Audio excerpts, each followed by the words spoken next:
to alternate reading stuff again, or what are we doing for the... Kinda. We're going to start that way, and then we can kind of just finish each other's sandwiches. Welcome to the Park Stop Stop Hate Fundraiser. My name is Alicia Stella. With me, as always, is my co-host, Ian.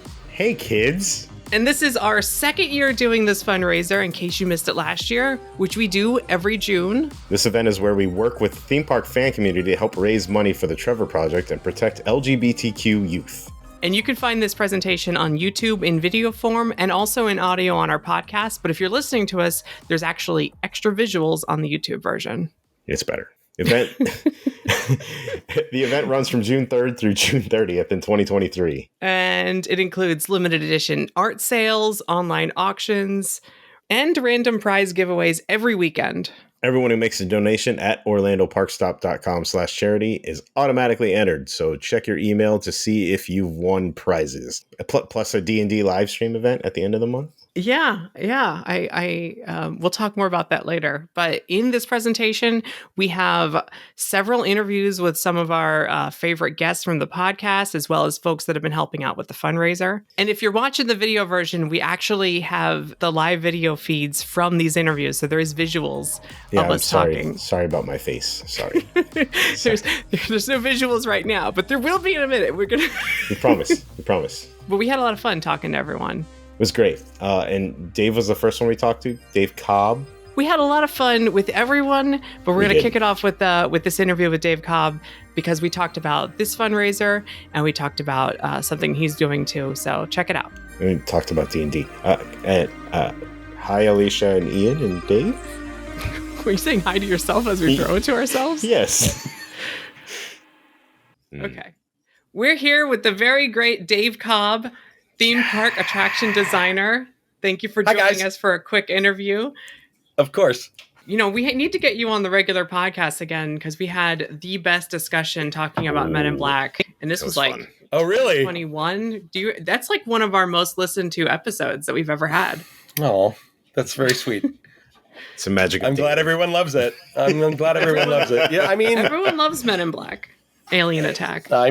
I know it's the fandom is so great. You never build these things knowing exactly what's going to hit or what's going to last, and especially at Park like Universal where they tend to sort of shuffle things out every 10, 15 years.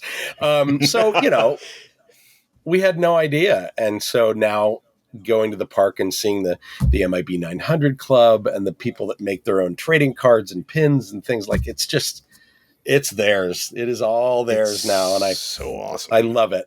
I love it so much. It makes me so happy. Tell people what the 900 Club is, because I finally joined the official club on Facebook. So we all missed out on the 20th anniversary, obviously, because the park was closed. And so for the 21st anniversary, I was like, I'm going to go. The attraction's 21 now. I'm going to go drink around the park and then ride it because the ride is old enough to drink. So I made plans for a trip. And as I was poking around on Facebook, I saw that my 20th anniversary, that live cast that I did, was shared by this club on Facebook. And I looked them up and they're called the MIB 900 Club. And they, it's about 5,000 or 6,000 members. It's huge. Wow. And I think a goodly 100 or a couple hundred or 1,000 of people are there in Florida, and or people that from all over the world that travel to Florida a lot. And so it ends up being this this loose group of fans. But the reason they're called the 900 Club is they can all. Their goal is to teach everybody how to get to 999,999, how to max out. And which, by the way, I can't even do. I know where all the targets are. And I can't do that. So, and I was like, oh, that's cool. And so I reached out to them and said, hey, I'm going to be there. And they're like, great, we'll do a meetup. And 75 people, 100 people showed up and they all wanted to take pictures and they wanted to talk about their ride. And there was one family where their little boy was finally tall enough that day to ride for his first time. And I got to ride next to him. And awesome. These are families that ride. It's the first thing they ride in the morning and it's the last thing right at the end of the day. And they compare their scores and they taunt each other and they give each other tips. And it's like, what? This doesn't, I had no idea I finally joined the club on Facebook, but I will admit I have not gotten 999999, which I have done once, but I have not gotten it since they installed curtains on the upper windows of all the flats. Oh, yeah. That was my secret, is that I would hit that like one guy. There's like a guy like this, and I would just keep going at him, and I could get like 400,000 points on that one guy alone. Now the curtains open and close on him, so there's only so much I could get. So I'm actually reading the tips now, but it helps to try and look around at the scenery because I'm too busy looking at this one window the whole ride. So I finally found the Spielberg head like floating like behind a newspaper. I haven't seen that in person because I'm too busy with the windows the whole time. So it's a lovely group of fans, and they each have their own thing. Like one guy's this a sports card collector, and so he made his own trading cards of like the aliens and the staff that works there. Like a couple of the agents all have their own card, and there's this group that. There are these people that I don't know if they do it anymore, but there were these people that would like paint rocks and leave them in the park for people to find, like fan stuff. And they made one for me. That's the Cyber Cafe. That's in Times Square. Nice. Yeah. It's this older couple. They're in retirement and they have passes and their favorite ride's Men in Black. And they gave me this. Like, what? How does this? It's that thing where you learn, and I've learned this 30 years of doing this work, is that at a point, it's not yours anymore. And I first of all, it was never mine. It was always 1,000 people who worked on it, right? And it's an incredible team. But at a certain point, it even transcends the people who created it. And I think the best attractions are the ones that people sort of embrace as their own, and they take it under their wing, and they feel ownership for it in a really lovely way. It's the highest praise. It's highest praise. So we are raising money for the Trevor Project all this month with our fundraiser here. But also you have your own event that you do annually now, Batu Pride. Real quickly, Can you tell us how this started and why it's getting bigger? Yeah.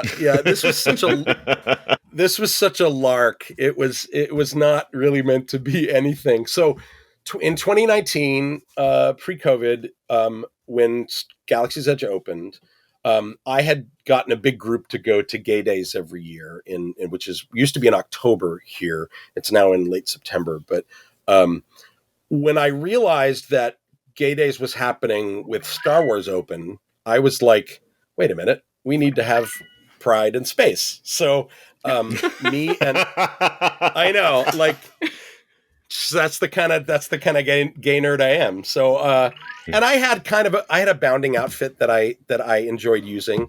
And so I sent the word out to my friends, and this is back when it was really difficult to get into OGAs. And so I told all, like, I created a Facebook. It still is, but at least they have a lot more standby now, But this was in the days when it was like you had to get up, 60 days out, and you'd be at like midnight. So I told a bunch of my friends on Facebook. I put together this big group of like 50 or 60 friends, and I said, all right, we're all logging in, and we're all making a reservation around these, somewhere in these 2 hours. Like, let's try to, I'm going to start at like 3:00. So everybody build off of 3 if you can, or a little earlier. And all of us managed to get reservations within like 10 or 15 minutes of each other. So I made coasters. I made coasters. Oh, yeah. This is the coasters. This is the original one from 2019. Oh, I have the new one. That's awesome. And then this, right, and that's the new one. So I made a stack of coasters and I brought them to the bar, and I made pins. Do I have any pins with me? Oh wait, this one right here. There it is. Pins right there. See, I have the. So I made pin, and there you go. And originally designed by the lovely May Cat, and this year redesigned by my friend Nick. But I made enough to give to my friends and leave at the bar, right? And we sort of turned Oga's into a gay bar for like 2.5 hours. It was glorious. That's awesome. In gay bar in space. It was glorious, and like we had. Unexpected, unknown to me, two couples that I know had proposals while we were there. Oh, Like, that's see, adorable. So from the I start, it know. was making history. That's adorable. This thing So just kicked it off was with nuts. a bang. And of course, when they happened, everybody who had sabers raised their sabers. Like, it was this big deal. It was Yes. And then the manager at the time, the manager of the bar came over to me and goes, hey, did you make these? The coasters. And I'm like, maybe. And she's like, no, they're really cool. Do you have more? And I'm like, oh my God, yes, here. And I give her a stack. And she asked if I had more pins for the staff, which I guess they're really not supposed to do, but I gave them to them anyway. And then as I was walking around the land, there were staff who were like, we heard you're doing this thing. That's so great. Do you have any more pins? And so I gave them all out. We had a great day. It was really nothing more than that. It's not like there's no program. There's no schedule of things. It was just like, hey, let's show up and be gay and be Star Wars fans. And so I didn't think anything of it. And then Christmas of that year, Christmas 2019 rolls around. And I'm at a Christmas party with some industry friends of mine. And one of them is a friend I haven't seen in a while who works as an archivist at Lucasfilm. And I mentioned in passing that I did this thing. And he goes, wait, that was you? And I went, what? He's like, oh, this was all over the Lucasfilm Slack. Like everyone knew. Like, the pictures awesome. Got circulated. The pictures got circulated, and the social posts got circulated. I thought it was really cool. It's exactly what they want Galaxy's Edge to be. And then COVID hit, so I didn't do it. And then they changed the date of Gay Days. So even when the parks reopened and Gay Days happened in 2022, I didn't do it because it's a weekend that conflicts with something else I do. But the other thing that happened in 2022 was Star Wars Celebration was in Anaheim. Mm-hmm. And my good friend Scott Trowbridge, who, as you fans know, is like the head of the Star Wars portfolio. I worked with him at Universal years ago. On stage during the parks panel, and this is linked on our Batu Pride little link tree.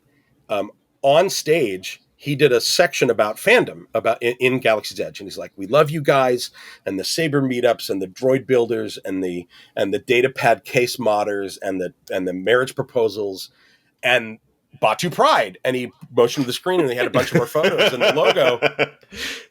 And the crowd went absolutely ape. And so that's awesome. I was like, I guess I have to do this now. So this is my life. But again, this is my life now. Yeah. But in my head, I'm like, I'm never going to compete with Gay Day here in LA, nor do I really want to. They're great and they do a great event. But they have a thing called Mini Gay Day, which is in March. It's like the halfway point. And I thought, well, that's good because it's closer to May the 4th too. But it's also like separates it, makes it tinier. But I was also like, what is this going to be? I don't have time to like run an event. And so the more I thought about it, the more I thought, well, all my friends who showed up in bounding outfits or did like one of the marriage proposals, they made a custom little ring box that lit up and had a kyber crystal holding the ring up. It was really nuts. Whoa. The more I thought about it, the more I thought, this isn't just be gay, love Star Wars. This is about how queer Star Wars fans are really creative. And it is as I call it, it's a queer call to action for Star Wars nerds. And so in addition to the event, which is now literally just show up and have fun, and Alicia's going to be handling the East Coast side of it for me because I can't be there this year because we're doing this the first time it's been on the East Coast. So it'll be fun. No pressure. I also no pressure. When this video we're doing now airs, it will have happened 2 days ago. Great. I'm sure that it was fun when it happened. It was great. I will sure post it went pictures great. Here over top of me talking. I had a cool Millennium Falcon shirt on, I'm sure. Yes. But that's the thing too, is that you do offer shirts as part of the event. Yeah, so I decided that, things like threadless nowadays, pins are harder because enamel pins you have to order in advance, and I have to order a big lot of them. And so we made them, but they're super limited edition. I will do them again next year. But year round, I thought with things like threadless nowadays, it's so easy to put up shirts. And I'm not really a designer. So I sort of reached out to sort of Star Wars and queer Twitter and said, hey guys, if you want to make a design for me.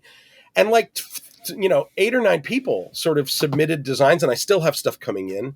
And the idea is it's queer Star Wars celebration on a T-shirt or a mug or a backpack or whatever you can get on Threadless.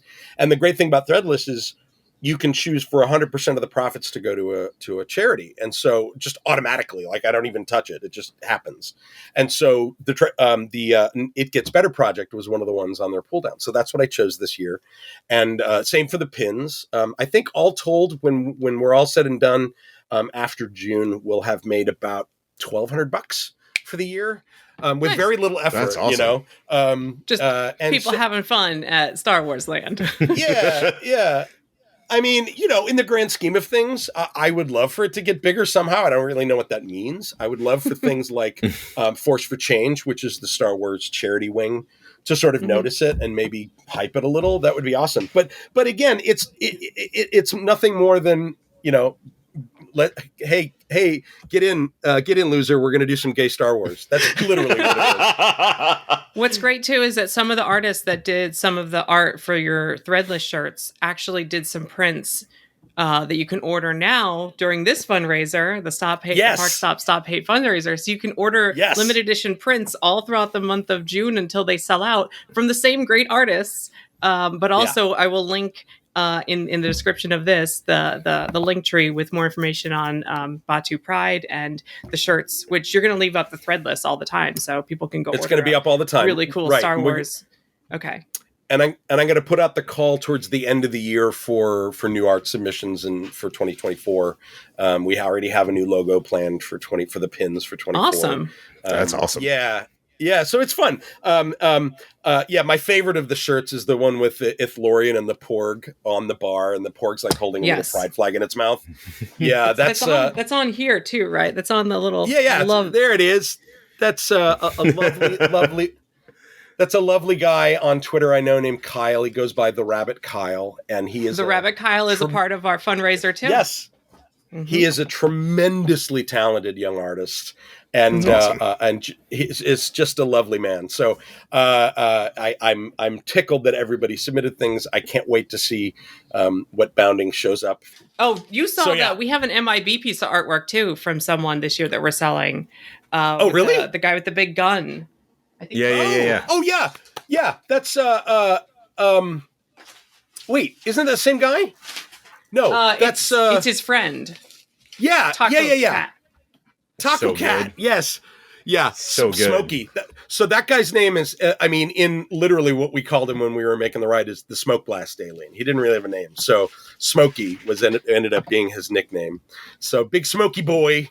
We have 20 of these. Look at him. They're probably already sold out by now. It's day 2. They probably are. Big beaky smoky boy.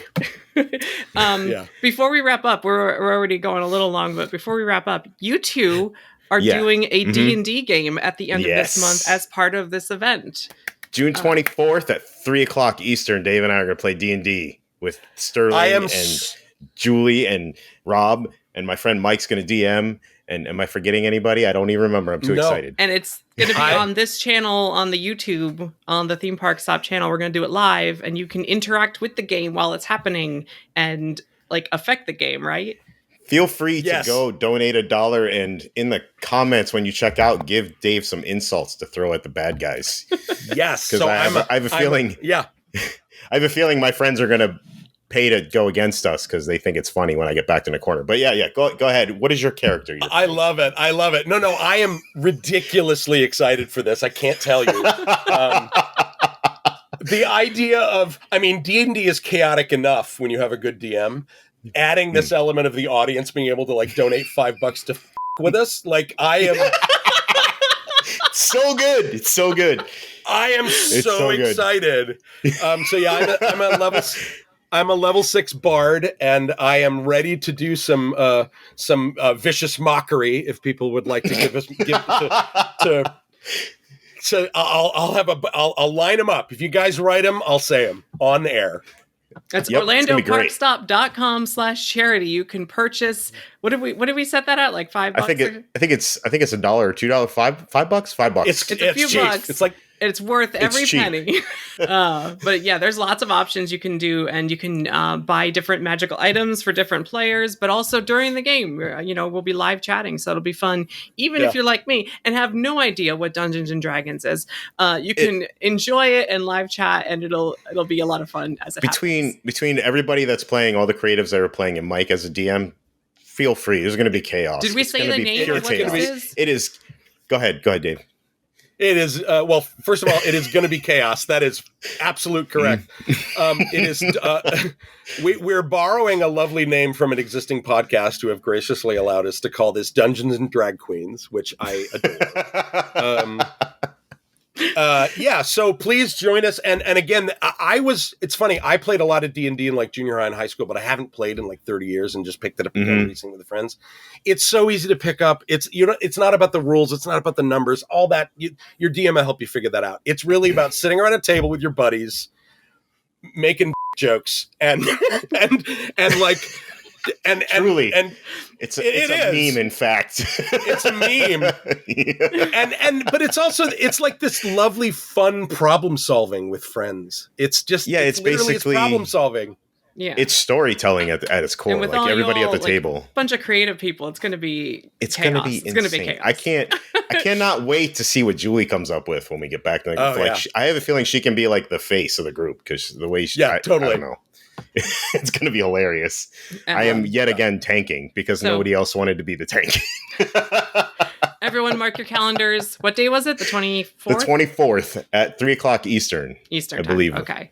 I believe it's the Dave, time thank you so much for talking with us and for helping out with this event and for throwing your own event in Star Wars world. I'm very appreciative. Thank you. My pleasure. Thank you so much. Thanks, everybody. Bye, guys. Remember that all proceeds from our event are going directly to the Trevor Project, the world's largest crisis intervention organization for LGBTQ youth. The Trevor Project works to save young lives by providing free and confidential support through a 24/7 phone lifeline, online chat, text, and other platforms, and they've done this for over 20 years. This life-saving and life-affirming work is possible because of donations and contributions like ours. We're raising money today and all throughout June to make sure that every LGBTQ young person knows that they're not alone. The world can be a scary place, but if we work to spread love instead of hate, we can make it a safer place. Whether you can donate or not, thank you for caring.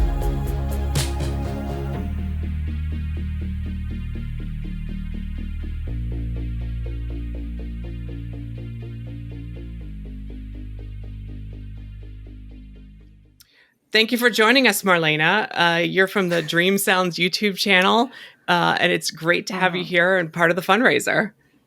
Thank you so much for having me. Yeah, I'm glad to be here. What got you into doing the Dream Sounds thing? What made you want to do that? I don't know. I got in an argument with a friend. That's right. I got in an argument with a friend who was asking me why I cared about Epcot. And I was like, because I just like it. And after that discussion, I was like, there seem to be a lot of discussions I have with people where they seem to go after me for being a Disney fan. And I was like, maybe I can talk about that in like the more complicated ways. So it's funny. I think we all started talking about theme parks on the internet because our friends were sick of hearing about it.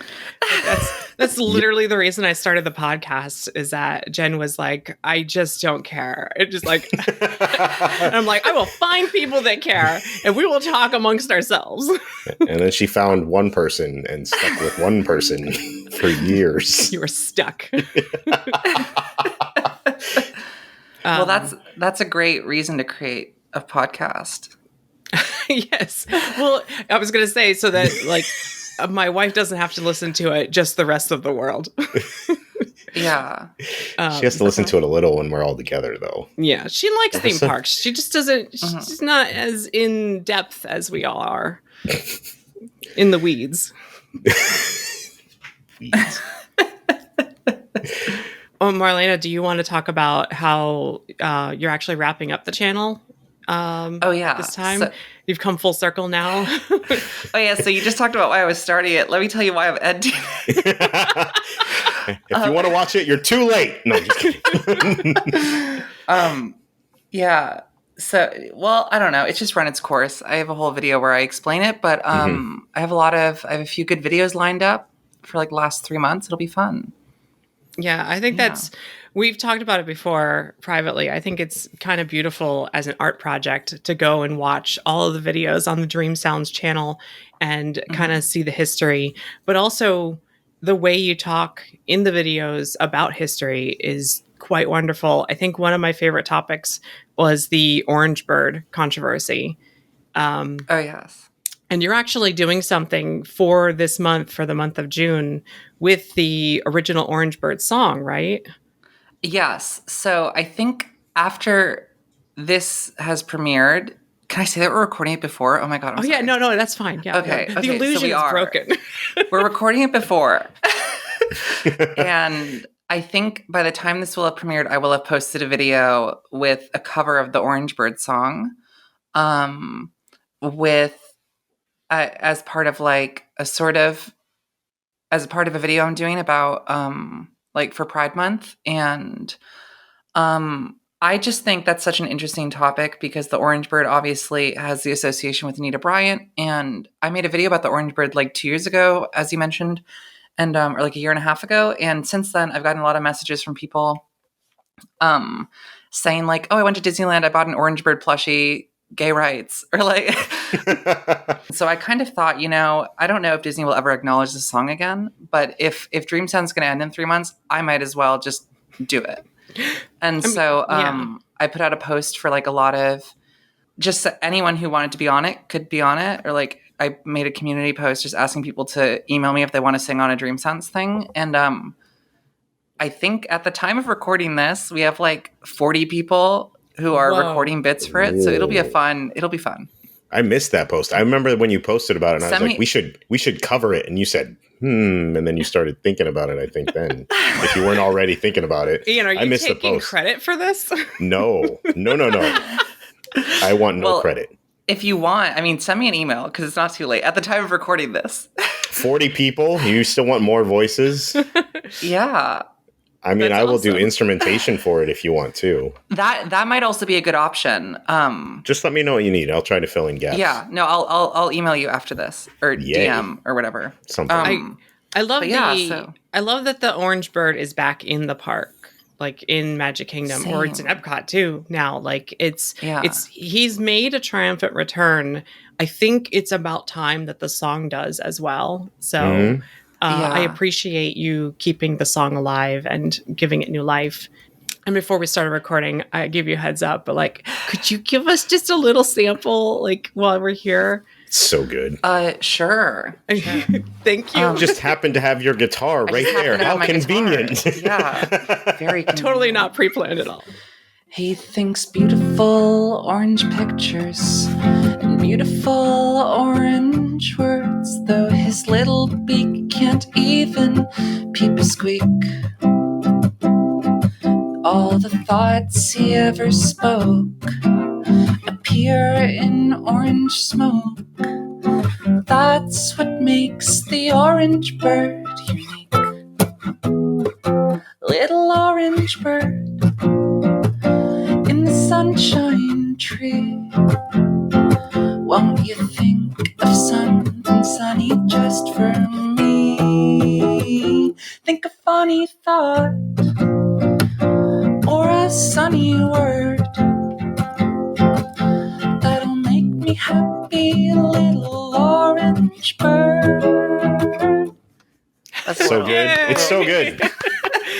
Ian, do you have anything else? I was going to say, the whole thing you're trying to go with this one is about unity, right? So what do you think is so important about unity for the LGBTQ and allies and everything else right now, like on the planet, not just like in specific countries? Ooh, we don't have much else. I think ultimately the short answer is that I think by sort of challenging these systems and ways of thinking that often oppress people, we kind of liberate everyone. Like, it's another important thing to consider with the whole trans rights thing is that everyone is liberated by not not like aggressively confining ourselves within gender and the oppressive structures that like come from those sorts of binary ways of thinking. So I think unity is really all we have. So that's why it's important. Because there really is no liberation for us unless there's liberation for all. Yeah, it's a really good point. If you're restricting the rights of one group, you're really opening the door to restrict the rights of everyone, because we shouldn't allow it for anyone. Yeah. Yeah. Thank you, Marlena, for joining us today. No problem. And I hope everyone checks out your video. Yeah, thanks for having me. And thanks for doing this fundraiser. Thank you. Oh, thank you. This is good. I can't wait. I can't wait to hear the song. So as part of this fundraiser, we are selling limited edition prints of different art, like fan art from the theme park community. We had a lot of artists reach out to us to help out with the event. Some really cool art too. Like really, like I would like a piece of all of this art. It's on so sale now throughout the entire month of June. However, there are limited numbers of each of these. So once they're sold out, that's it. So you want to jump on it while you can. So wait, they're limited edition and they help people? Yes, all of the proceeds are going to the Trevor Project. I'm gonna need this Beetlejuice thing that Brian Cooper did. Yeah, I there's a few that I'm already. I think ones that are going to be like popular, maybe Teddy Barra from the Country Bears. Yeah, that's awesome. We had some returning artists from last year. We had a few. We have Sonder. Draw for the World did a classic Universal one this year. That is so good. This one's prismatic, so it has like that sparkles in the light. I like this Lo-Fi Big Thunder Mountain too. That's pretty cool. There's even a shirt. There's an ET shirt. There is. Each one is printed individually, like with the individual ink, so there are no two are the same, and it's available from extra small to 4X. Definitely check that out. The Transdimensional Joyride too is pretty cool. The dinosaur-based one is awesome. I like the retro-y style to it. Definitely not our dino. It's so good. So good. The Sunny Eclipse, Earl the Squirrel. Yeah, the Darkwing is really good too. The flag. It's really good. There's tons of things here, and every single one of them, all the proceeds goes to the Trevor Project.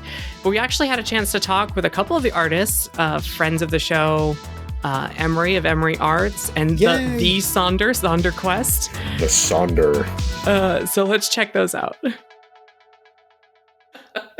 Hi, we are joined here with Emery of Emery Arts. Hi. Thank you for joining us today.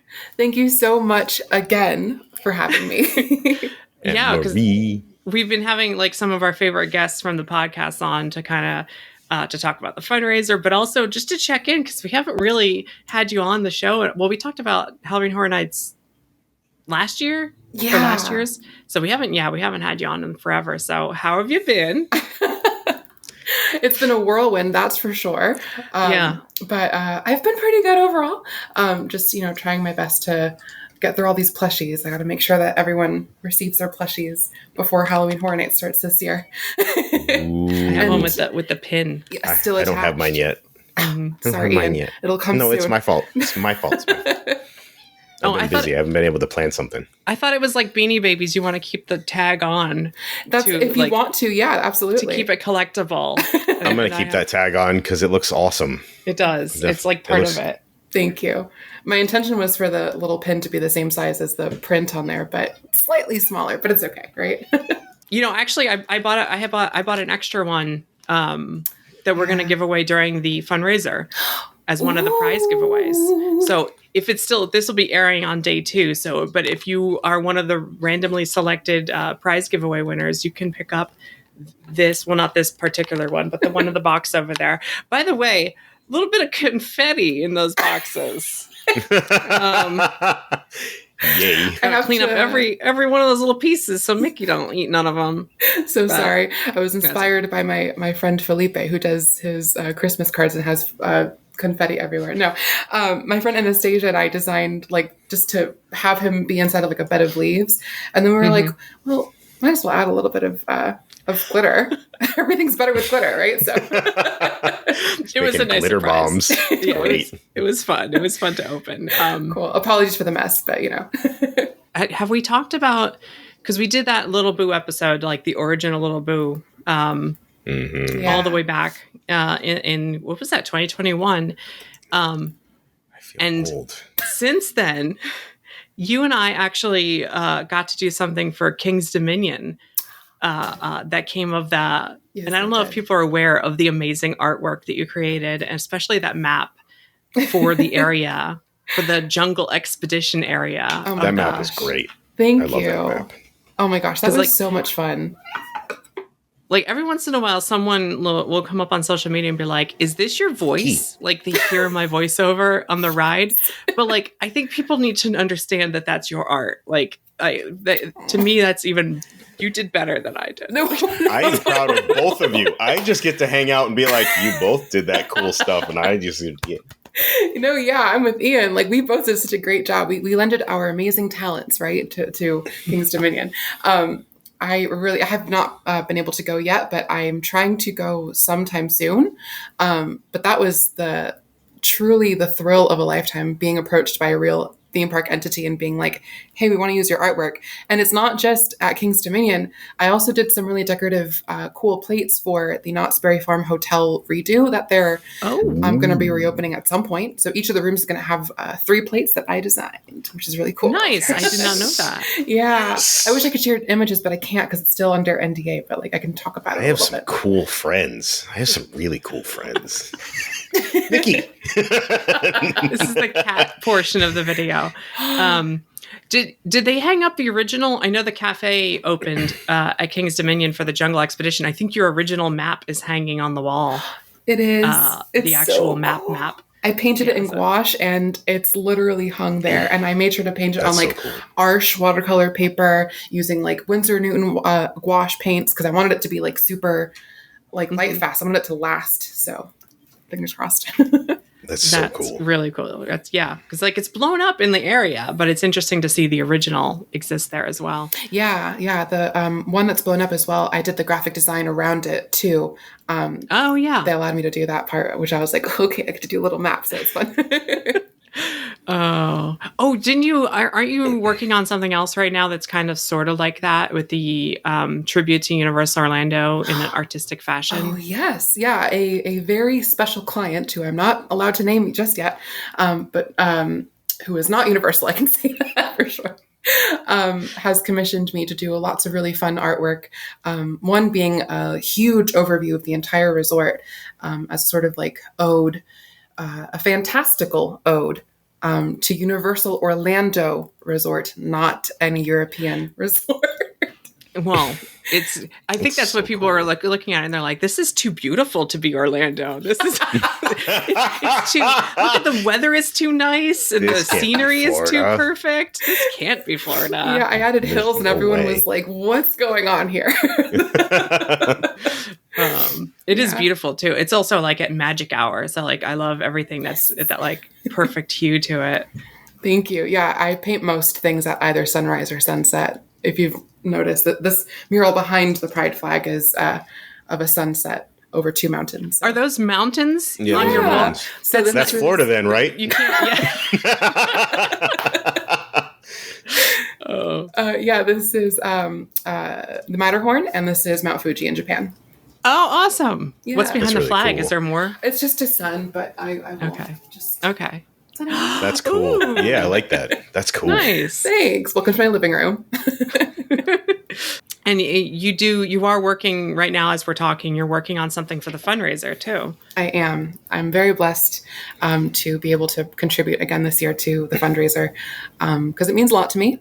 This year is going to be a print of Lil Boo feeling very prideful.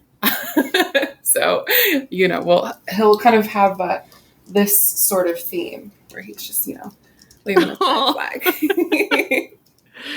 I think that's awesome. Me too. I'm excited for it. Sorry, just fanning myself out with the pride flag really fast.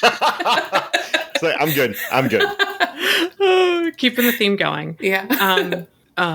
So speaking of the fundraiser, the kind of theme overall we're doing this year is together we can make a difference, or what does togetherness mean to you? Community is like the heart and source of everything that I care about. After being so lonely and individualistic for so long, I was like, wait, people are actually wonderful and so great and varied. And I only really found that through the queer community and going through like the gay clubs like Pulse and Southern Nights, and going to Pride events and all that kind of stuff.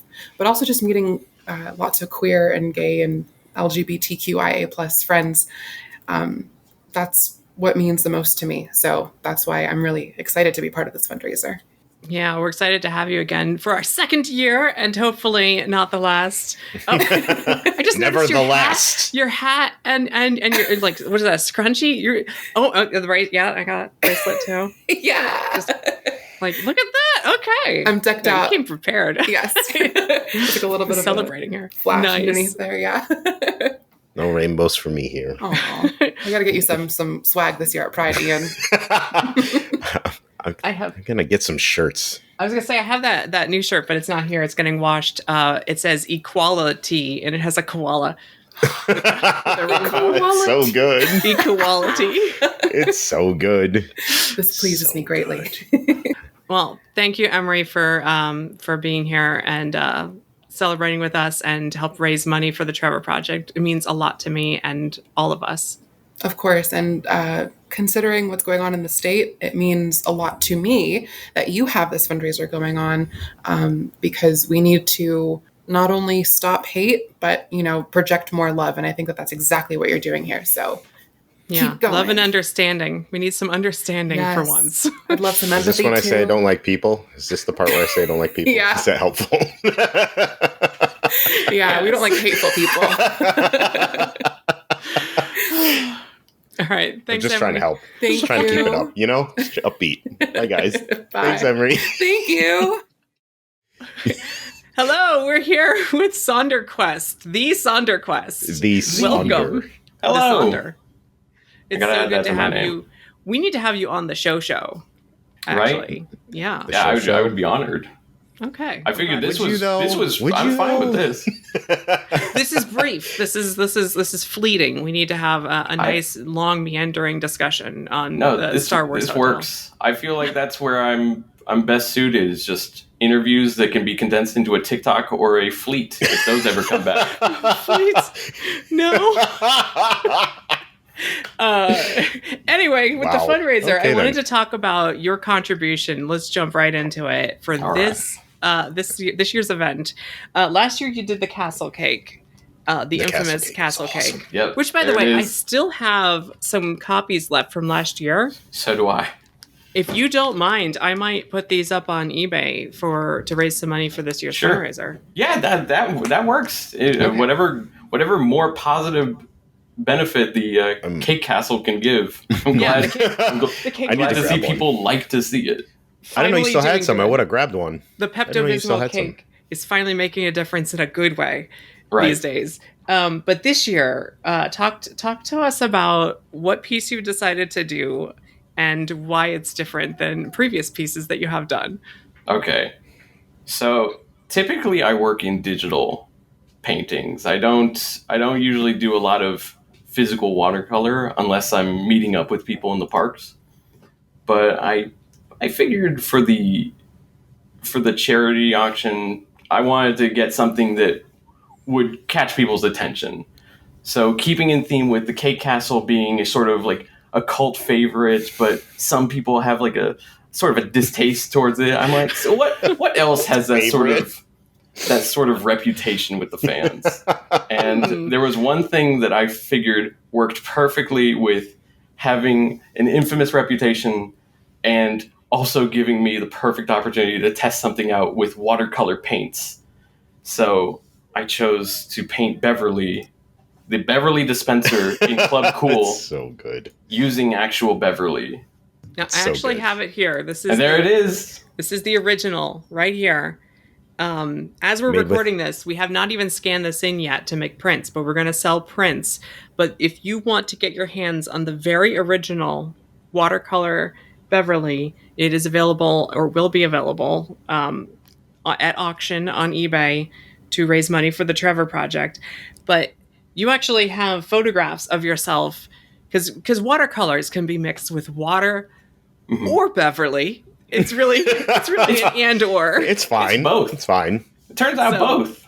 Yeah. So there is real Beverly in this. Is it only this part, like the coming out part? The whole thing is Beverly. The whole thing is Beverly? The whole thing is so Beverly. good. I thought about possibly just the soda stream, but I figured, why not? Just the whole thing. Wait, why are you opening it? Why are you doing that? Does it smell like grapefruit rind I would hope not. I'm figuring it's mostly paint at this point. I think it smells like paint. It's paint. But we have photographic evidence that you did use the Beverly. Though I will pose good. the challenge up. Good. Whoever wins the auction, you are free and able to let us know if it still tastes like Beverly. But only the winner. I'm not allowed only to the try winner. that. No, Only I the winner. can't. Yeah. No, I know it's here, but no one else can do it. I'll keep it wrapped up. But that is for a good cause. If you are one of the 4 people in the world that is a fan of Beverly, you need to act fast. Because I feel like the prince, like the castle cake, I feel like people are going to want a print of it because it's ironically the worst soda ever made. Speaking Ironically. It's an aperitif. It's supposed to be ingested before a meal to help with digestion. It turns out science has proven that's not actually true. So Italy discontinued the soda like 17 years ago or I something. think 2009, if I remember the science. Oh, so not that correctly. long ago. Okay. Most sodas were started as medicine, so I mean... Yes, that's true. Okay. True. See, this is medicine. Beverly's good for you. But the Coca-Cola company keeps making it just to torture tourists. Because Which it's is only perfect. available at Walt Disney World and the Coca-Cola store in Atlanta. I think that's Which is perfect. Perfect. I think Club Cool in Epcot, the Disney rooftop Springs, bar yeah. in Coca-Cola store, and in Atlanta. So the actual museum for Coke. And the idea that like some executive sitting around going, "Oh, we've discontinued that soda from Italy, but it is funny to watch on the cameras everyone make a face when they try it. So yeah, keep the machines going just for this purpose." Even when I recorded a video of me taking a celebratory shot of Beverly after I finished the painting, like I tried to keep a straight face, but it broke through. So that video was after you'd finished painting it? Yes. So I just finished the painting and I ran over to Club Cool with the finished painting in hand. And that's amazing. It's so good. Hunter, it's so good. There's no better way. You couldn't even keep a straight face because it is. Yeah. I mean, I like grapefruit, so I just don't like grapefruit rind. I think. Even though you don't like choice. You don't want to ingest the part you're not supposed to eat. Right. It's like shocking. Yeah. I don't know what they were thinking, but it's the fact that Club Cool changed, like moved locations, changed every soda except for Beverly, and that it's always on the far left. I love that it's in the same spot that it's always been. So tourists come, and it's the first one they try. I'm going to go from left to right. Like, it feels intentionally evil. Oh, it's totally intentionally evil. Totally. Anyway, so go bid on the auction. Go purchase. What are we doing? 50? We have 50 of these. We're going to do 50 Beverly prints. Yes. That's great. Well, it started last year with the castle cake. We did 50 because it's the 50th anniversary. Mm-hmm. And then I just didn't change the quantity when I updated the website. So it's still 50 for Beverly.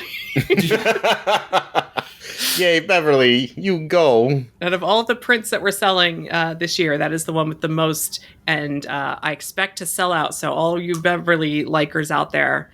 Or haters, just because it's funny. You should I buy think it. most, yeah. I mean, I do make everyone try it first when it is when I take new people. So just like the cake. Like everyone's got an experience with it. Yeah, it's kind of iconic in its own way for theme park people. I remember at high school, all the way back when I was in high school, everyone had like an urban legend about where they would, like what it was made out of. And it wasn't until I was older that I was like, it just tastes like grapefruit, y'all. Like, if you know not in a good way. It's not, well, no, not in a good way, but I mean, it's not terrible either. I think some people oversell it a little bit, but because you expect soda to be delicious. Yeah, it's definitely not good. It's just not. And yet we have that new sour plum one, which I'm not. That's the new Beverly. Yeah, I'm not sure that one's getting a painting, but we'll see. The new. Like 10 years. That's the one that tastes like barbecue sauce is what some people say, but it really hot does. dog water. It tastes to me like Spaceship Earth burning Rome smells. Now you're talking into it. You haven't tried it yet? I don't know if I have. We did that. We stood in Club Cool and did like everything in there. It's liquid hot dog. It's pretty good. I don't remember. It's supposed to be like barbecue sauce. It really is. I think we did do that one. I remember got liquid smoke in it. I remember saying it's something tasted like barbecue sauce. Yeah. So it's recall. burning Rome. It's been a while. It is. It gives Beverly a run for its money. Yeah, we can go back. I'll try them all again. I don't care. Some of them are actually pretty good, so I don't mind. It's Naynay's favorite flavor. The of course it is. The Chinese plum one. Of course it is. He's like, I have to go get some more of my barbecue soda. I'm like, there's something wrong with you. Like, you know that it's barbecue sauce soda, and you like it. Of course, Naynay. I love Naynay. Sonder, I noticed your shirt. Yes. We were there for the final day of Poseidon's Fury. Did you see the final show? Were you there for the final show? I was there. I was luckily able to get into the final show. I did not get a wristband, and also it was very hot, and I had to run away as I was dying. both completely valid reasons for not being there. But I'm glad you got to stay for the whole thing. But I did see you. I'm giving this to Ian. This is I love this. Did you say you were painting it in the hotel room the night before? I was. I was painting it the morning of. Oh, I was finishing the line art. Yeah, I was going to say, that's a watercolor, right, that you did? Oh, man. Not made with water vortex water, though. I was going to ask. It would have been shut down if you tried to do that. They reopened the attraction 3 days after I left in 2022 on my trip. Oh, man. So I missed out on it. I just said, all right, I'll go back sometime in the future. Turns out it was the last day that would happen. Hey, at least it worked out. You got to go through them. Yeah, I got to see them off one last time. It was the energy that day was incredible. Like, I was surprised how many people just they didn't even want to go into the show.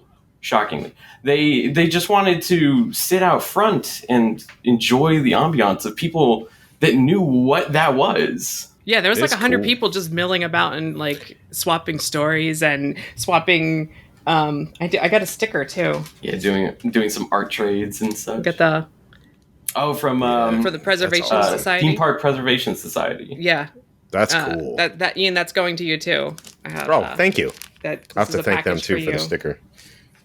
We were there. I was there the Sunday before, and there was a line, but they still weren't doing full shows. It was pretty interesting. Yeah, I'm jealous of that. I might have to buy that. This is going up on eBay for the fundraiser too. If anyone wants, that's so good. Yeah, I will fight because it says Poseidon's Fury and it has the year it started and the year it closed, but it also has the spell. Oh wow! Written on it. I saw it. Travis had it on when I saw it. I saw him on that Sunday. I was so jealous of that thing. I will fight people for it. Donated very graciously to the charity event. That's awesome. If somebody beats me on the bids, I will arm wrestle you for it. How's that? Is that fair? I like that. I'm just I could just give it to you, but I'm going to put it up. No, on eBay. it's got to make money for the Trevor Project. So, yes, exactly. Got to wave it in front of you as temptation. Don't you? Yeah. She doesn't need to. I already knew she had it. I'm I'm going to get that thing. And as I was looking around right before we started recording, I have this. You mentioned you. Oh yes. If you see people in the parks, this is. So I love that this is. It's an original version because the hat is updated. It has a panda hat. That was your hat at the time. No, it's still my hat. It's still her hat. I'm wearing it on Saturday. We're going Magic I don't know. The ET beanie or the ET bucket hat you had on the last day. That was pretty good. Yeah, that is still also the classic. hat. Yeah. That's the alternate. Yeah.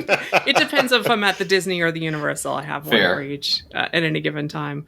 Rocco's Modern Life was the hat for a decade, so I had to retire it at some point. But yeah, no, I cherish this. I need to get a good frame. I have a frame for the my Castle Cake drawing. She goes full Na'vi at Animal Kingdom. It's pretty crazy. That's true. I do have the ears. That's the next and the tail. And the tail. And the shirt. Next original you need. I got to get you the that little the blueberry moose character. Yeah, never go full blue though. The bibbidi boppity blue teeth. I can't believe that even was a joke for 5 When it days. opens, I swear, one day I'm gonna go full Na'vi. Full blue. we joke, but I made you go to the new sequel opening night, and I had the tail and ears on. You did. The sequel I did not mind. I did not mind one bit. It's pretty fun. This year's the theme that Alicia has picked is like unity and stuff for like allies and LGBTQIA community. So what does that mean to you? Why is unity important to you? There's a lot of things going on nowadays that do affect everyone. Every person is being affected by the way that there's just so much vitriol and anger towards people for no just reason. And I think to just sit back and not do something to help sort of ward that off is just, it allows too much more hatred to build up. And I figured there's something I can do, however small it may be, to help. And just, I appreciate that you guys give me an option to find something that can help. I don't know if that sounds like rambling, but no, we're good. You help a lot because like the castle cake, the Cake Castle original watercolor last year raised a lot of money, and all 50 of those prints last year raised a lot of money. And we're doing whatever little, like I always feel like there's more we can do, but at least we're doing something. And we're trying to help the people. Like, we need to give the younger generation hope for a better future. And I think Trevor Project does a good job of that. Exactly. They need someone to be there for them. And, what little we can do. Like, you're doing a lot. And I appreciate it so much. Thank you. The response that we got last year with the Cake Castle really warmed my heart. And I figured it's like, as much as I thought that nobody was really going to respond to a goofy little portrait of a tacky pink That's awesome cake, I thought, there's however small of a contribution I can make, it is helping, and it's making much larger waves than I thought it ever could. And especially with the charity auction and all the pieces and the artists that are contributing, and this year having like twice as many artists involved, it's so as I said to you, I sent a note with the painting, like, thank you for being a sweetheart in bitter times. Like, this is that's good. A very bitter time, and it's really, really nice to see sweet people fight bitter times. He means you, not me. Yeah, well, I mean both of you. You're both no, sweet. Get out of here with that. It's fine. We have a bitter soda for a bitter time. So, I mean, please bid on this. It's just been humbling from all you artists and everybody that participated last year. We didn't really think we were going to make that much money last year. So, like, for you and other artists to step up was pretty amazing and special. And then for the community to respond, like, I don't want to speak for Alicia, but I was really humbled by the amount of money that we made last year. I knew the moment that she reached out that it was a really good cause, and that it was going to do some good, and it did. Yep. I mean, you guys did it. The artists, the community, we're just kind of the middleman. So yeah. And if anyone out there, if you don't have the money right now and you can't get yourself one of these amazing prints, share it on social media. Share the links to the art that you like, and share this video or the podcast to someone else, so we can get the word out. We have the whole month of June. These pieces will be available, but it's while supplies last, and we only have 50. Get your Beverly while it lasts. But the real Beverly will never run out. Thankfully, you will always have it at Club Cool at Epcot and Atlanta for some reason. It's a natural spring under Epcot. It just flows. When it first opened and the Iceman was like excavating, they hit a spring of Beverly. That's what it was. You think it's a sinkhole. I think it's a sinkhole over there, but it's really Beverly. That's why they had to build the Odyssey over that water. It's not a sinkhole, it's a Beverly pool. It's to protect the Beverly. Horizons closed for the Beverly sinkhole. Oh no. Here we go. Here we go. There it goes. Right. Sonder, thank you so much for joining us. It's been a pleasure, and we'll have you on the podcast. We'll talk about Star Wars Hotel or something. It'll be All right.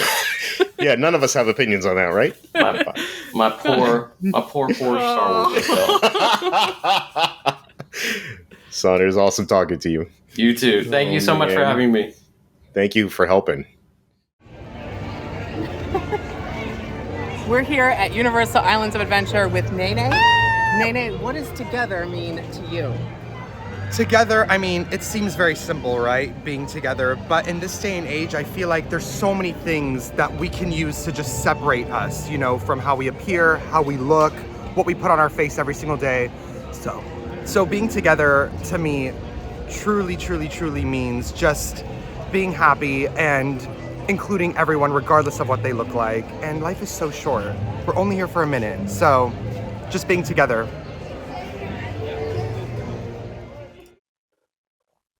Hello, we're here with Kevin Perger of the Defunctland channel. Thank you for joining us. Hi, it's great to be here. In the flesh, look at that. Sort of. Flesh singular. Flesh So arm. I feel like the what's that, Toy Story? It's like the Buzz Lightyear. Hi, I'm Buzz Lightyear. Anyway, for the fundraiser video, we've been having some of our favorite guests of the podcast on, and you are one of our favorite guests, maybe one of the most popular guests that we've had on. People still listen to that episode from like 3 years ago. Oh gosh, what did I say in that episode? Apparently it's popular. Yeah, well, we dissected what it is to like make YouTube videos, and we got into the weeds. I was taking notes the whole time, but supposedly people still like listening to it. Oh, I need to go watch that. I forgot how to make YouTube videos. I wonder what I have to say about that. I'm sure there's been no pressure to make a YouTube video recently either. Yeah, no, good. not at all. I'm sure you weren't trending on Twitter for any reason whatsoever. Well, What are you working on though? I am working on a documentary about the game show Deal or No Deal. So good. Which I'm very excited about. I am working on a documentary about birthdays. It's the concept of birthdays, the American birthday specifically. Are birthdays defunct? Mine are. Okay. And I mean, I think most adults, it's something that it becomes defunct as you age. The idea of, I don't think you're allowed even to go to certain venues as an adult. You mean like birthday party celebrations? When you have children, or if you know children, or if you've been invited to a birthday, maybe you can revisit Chuck E. Cheese or Legoland. That kind of birthday. Oh yeah, so I should have mentioned that. The one where the rat comes out and talks. Medieval times? Wait. Yeah. Oh well, yeah. You can go to medieval times as an adult. You can't go to Legoland. So there's certain Legoland locations across the United States where you cannot go without a child. So to me, that's a defunct birthday. Are you going to get more mileage out of the Charles cheese? Entertainment cheese. Entertainment cheese. I love that people love a joke that I made. A powerful rat named Charles Entertainment Cheese is outpaced something that I could have possibly imagined. I'm very happy with it, and that's comment fodder. I might do a fake out in the video. That's what I'm wondering. The comments. You just, when you have easy comments, you're a powerful rat named Charles Entertainment Cheese. I'm not going to say it. Someone in the comments will say it. That's engagement. Mm-hmm. I imagine in 3 years when it comes out, and everyone, people are like, I don't remember that joke. That was 10 years ago by that point. Yeah. With some of your more long form videos, your documentaries, like the Fast Pass one, I couldn't tell if you were being serious or not when you talked about doing Deal or No Deal, and the math involved in the Fast Pass one really gets me excited about the possibilities of because I'm ready for my whole world to be destroyed with a Deal or No Deal video. That's all sense. Deal or No. The entire Deal or No Deal video is just math. It really is. So I'm so excited for that concept. Yeah, it's gonna be crazy. The tentative title of the video / movie / raw video footage of me losing my mind is the title is Deal or No Deal: A History Heist. Oh my god! I really wanted to call it Deal or No Deal Endgame because it works so well, but I knew I couldn't like beat the Avengers allegations, and so like everyone would obviously point that out. But Deal or No Deal Endgame is such a funny name because it's like that's what it's about. It's about how do you get to the end game in Deal or No Deal. So, but there's no portal scene, so I had to cut it. I cut that title. Okay, wait. We have a little bit more time. Just real quick. You're gonna do it, aren't you? You're gonna ask, aren't you? Have you? Has anyone pointed out that the Galactic Star Cruiser is closed? Nope, not a single person. No. That's weird that no one's like mentioned that to you. I thought. Oh my gosh. Well, and it really buried the Lake Nona news, and I was pumped for that campus. Just the idea of doing a defunct land on that, but it never got built. But no, a defunct Nona. You get to talk about East Orlando like road systems and getting to talk about zoning laws. That would have been just, I mean, the views on the Lake Nona, defunct land, the history of Lake Nona. I mean, that's 18 mil. That's money right there. But people seemed more interested in the Star Cruiser, curiously. What's it like to have the entire internet at once at you? It's not fun. It's not as fun as it sounds. It's very stressful.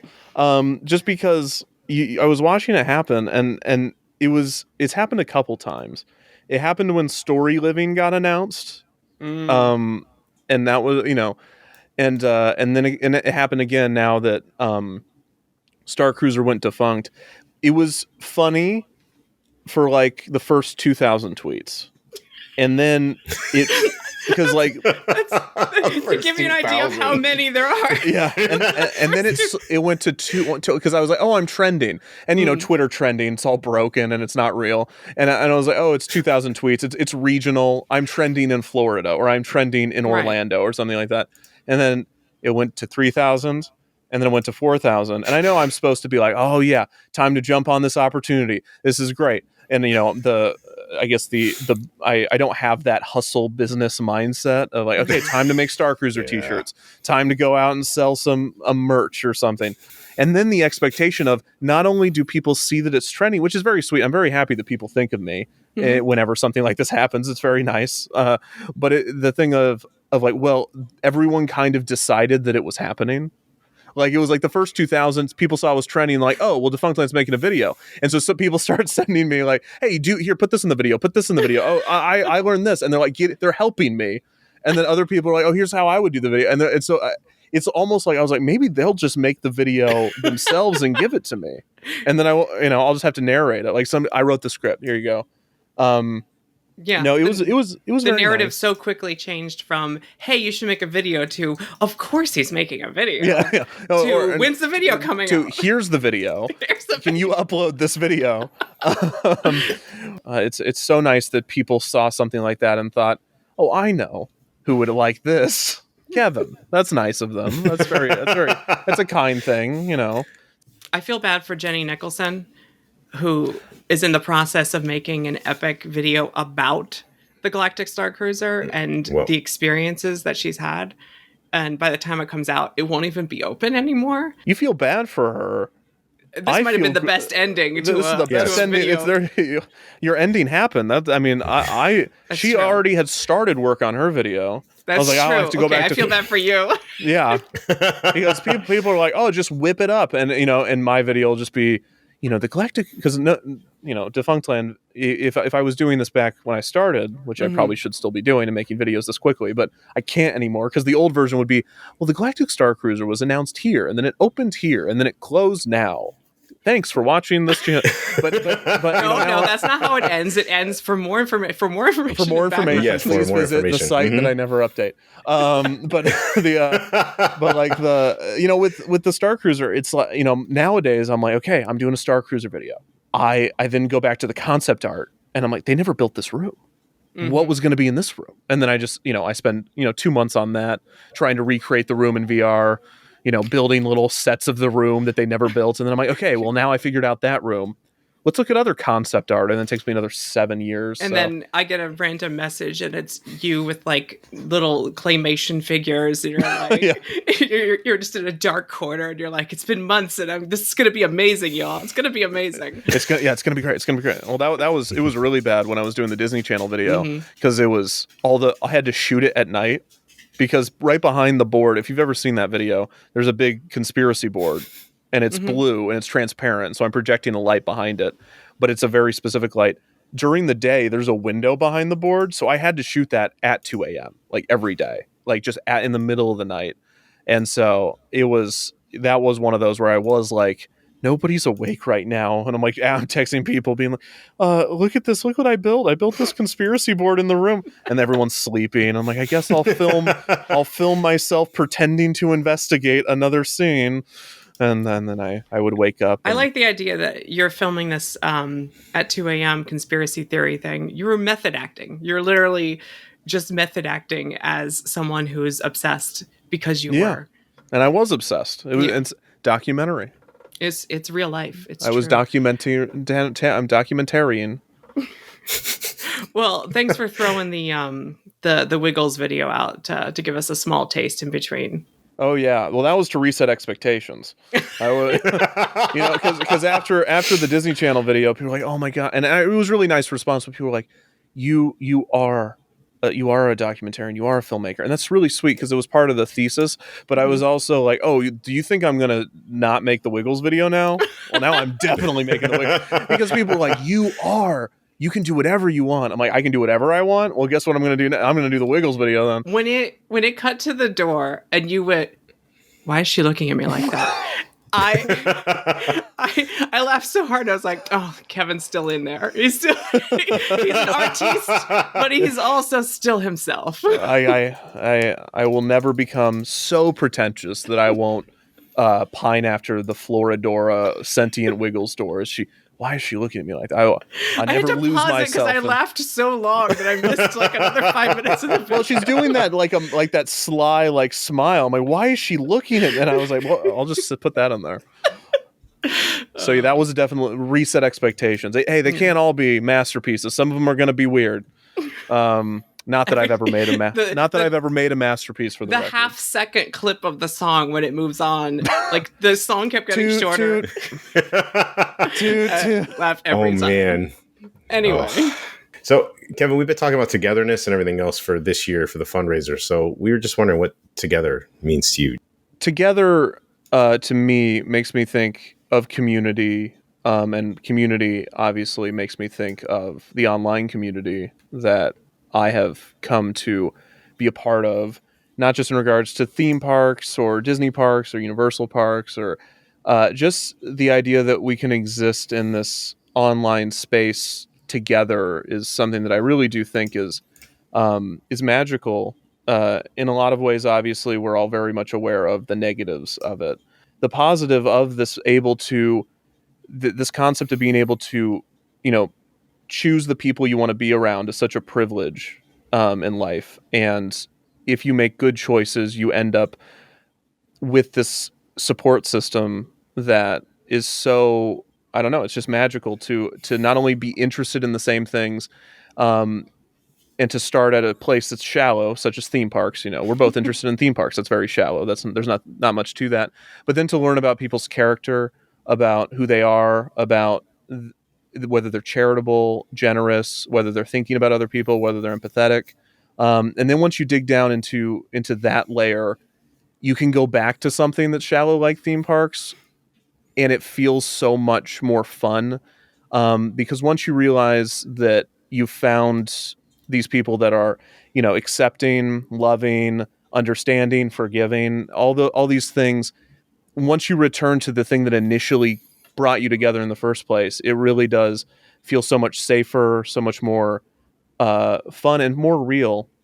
And that's what I've really come, to find that my community, specifically the theme park community at large, my creator community, if I just want to talk about the people that I interact with, like Alicia and other people in this community that are creators that I've come to love and respect. It's just it becomes a family. And because online specifically, it's virtual.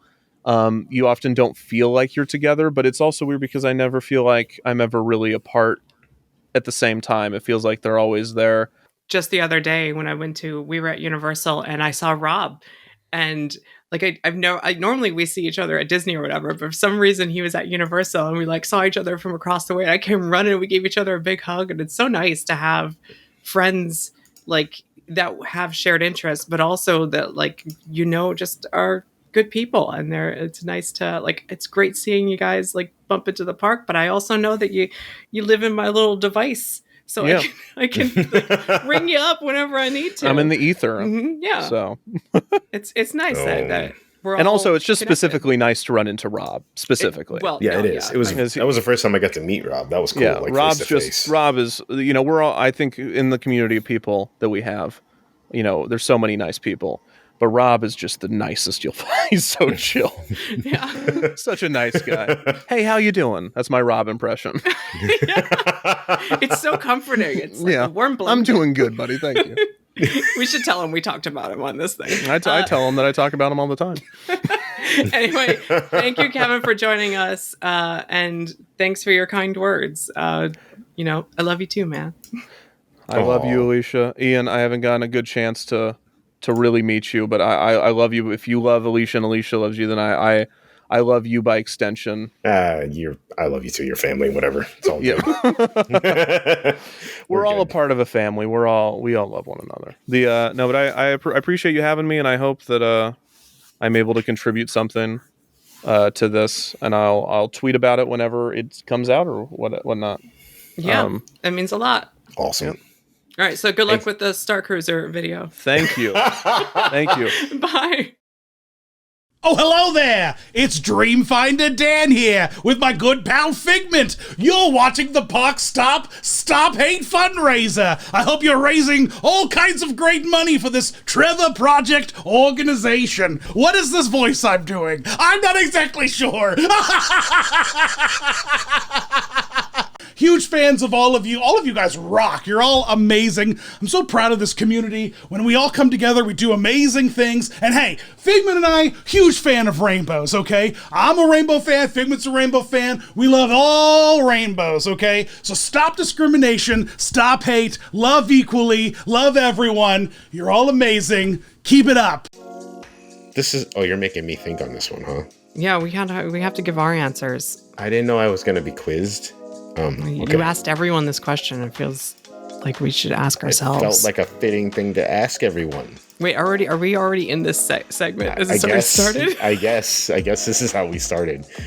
Do you want to go first? Mm-hmm. So, as we mentioned in the interviews, our theme for this year's fundraiser is how together we can make a difference. The LGBTQ plus community needs allies and everyone to come together to stand up against hate. What is our thoughts on what it means to be together? Okay. For me, I think that it goes down to basic rights and freedom. And I think we need to stand together because everything goes in small segments. It's what I've been saying for a long time since this stuff really started getting loud. And I think people should be able to live how they want to live as long as they're not hurting people. And we should all be fighting for people to have their freedoms and their rights to be themselves. It's not an easy thing for people to find who they are. And I think once they figure out who they are, they should be allowed to live that way as long as they're not hurting people. And nobody I know is hurting people. So we need to let them live and fight for each other. You're going to say something smarter than me now. So no, I think when 1,000 thoughts come to my mind. Yeah, that's why I'm trying to be broad with mine. But go ahead. I'll do the opposite. I'll be very specific. Okay. I just think that we need to have each other's backs. Mm-hmm. And I think even people who think that they have other people's backs, like, don't turn a blind eye if someone says something that's offensive. Don't call something out. If you see someone say something that doesn't sound right or you don't agree with, because it's those little things that like people let slide that start to compound. Mm-hmm. And like, to be a good ally, I always say like, to be a good ally is just to actually have everyone's backs. The reason I even chose Together Making a Difference as the theme, and this was months ago, is because those of us that are fighting for our rights we don't have the numbers. We just don't. Yeah. I think together means the LGBTQ community and other communities and every kind of ally that could possibly stand together, working together to stand up against hate, because we can't do it on our own. We just can't. Yeah, and unfortunately, it's almost always starts with a small group that can't defend itself and people turning a blind eye. Like you were saying before, you gotta stand up. You gotta say stuff. You don't necessarily. I'm not saying you need to get in a fist fight or anything. No, we need to fight hate with love. Like we just put love into the world. Real quick, I just want to I just want you guys to know too. I'm grateful people that come up and talk to us and know that we're safe and we're on your side. It feels awesome. I personally like walking through the parks and meeting people and having people hang out with us. It's been awesome feeling. I really like it. Well, I wrote down here at the Trevor Project, they want LGBTQ young people to know one thing, that they should be proud of who they are and that they're not alone. I agree. I like that. And your donations during our event will help LGBTQ young people feel loved and accepted. And honestly, that saves lives. So one of the people that we interviewed on this year was so touched by what we did last year that they joined the Trevor Project to help people, and that was Dr. Strangwhite, who's a hardcore HHN fan and really fun to talk to. Yeah, so we talked about HHN, but also what good the Trevor Project does, so check it out. Joining us now for a special interview is Dr. Strangwhite. Did I say it right? Yes, you got it perfect. You have helped us out with the fundraiser last year and again this year. And it's really great to have you on. Oh, thank you so much. I'm so happy to be here and so happy with the work you guys are doing with the Trevor Project. I mean, my contribution last year and this year are very small for you guys, but I want to like how inspired you made me with what you did last year. Because after your event last year, I chose to sign up to become a volunteer crisis counselor for the Trevor Project.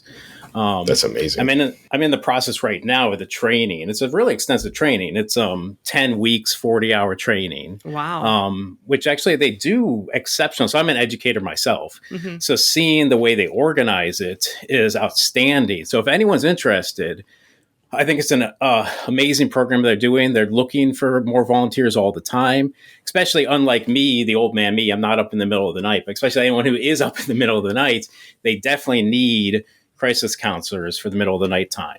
Wow. So that's okay. So you're going to be devoting some of your time to the cause for Trevor Project. That's amazing. Yeah, that is incredible. They do, like I said, a 40-hour program of training over 10 weeks. And then after that, they ask you to do 1-year commitment, doing a 3-hour session per week.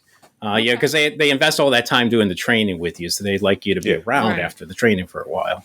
That's really cool. And it's not that much of a time investment, actually, if you think about it. I mean, 3 hours a week. Yeah. Most people can find that. Yeah. We didn't expect last year's event to get as big as it did. So it's really an honor to know that not only did, the fundraising that we did and the art that we sold and the eBay auctions, all this stuff that it went to a good cause, but to know that someone like yourself is actually going to devote some time to the cause as well is really cool.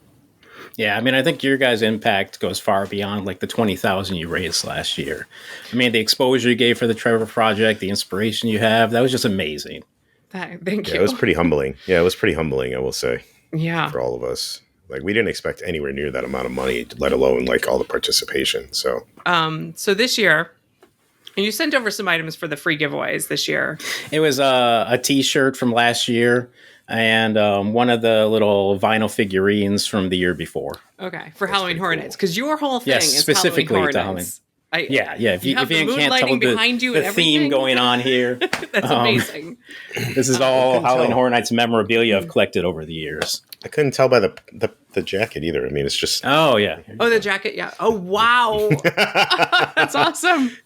I put this is kind of like my passion project, the jacket. Each patch is a house I've been to at Halloween Horror Nights. That's awesome. So I have to have been to the House of the Scare Zone in person in order to put a patch on it. And if I've been to one, I have to have the patch on the jacket. That's how you're going to run out of room on the jacket. Yeah, it is a worry, but I mean, I still got the sleeves to go. I don't have much on the sleeves yet. You got inside. You start on the too. inside. Yep. Inside. Yeah. Go inside. I mean, I actually do have one on the inside. So the Dusk Till Dawn, it was hard to find a patch that wasn't a little risque. But I set the rule that I had to have a patch, so I put one on the inside for that. So I feel like I still have it. Yeah, that's a biker trick. If you got a patch you can't put on your vest, you put it on the inside. Oh, there you go. Yeah. And you talk about Halloween Horror Nights on your YouTube channel, right? Yes, it's a channel almost entirely devoted to Halloween Horror Nights because that's my obsession. We're taping this in the middle of May, ruining the magic here. What do you anticipate for this year's event, Halloween Horror Nights, or what do you hope is going to happen, or what do you think is going to happen? So let me start by saying I don't have any personal information. I don't have a friend in creative or anything like that. But obviously there are people who put rumors online.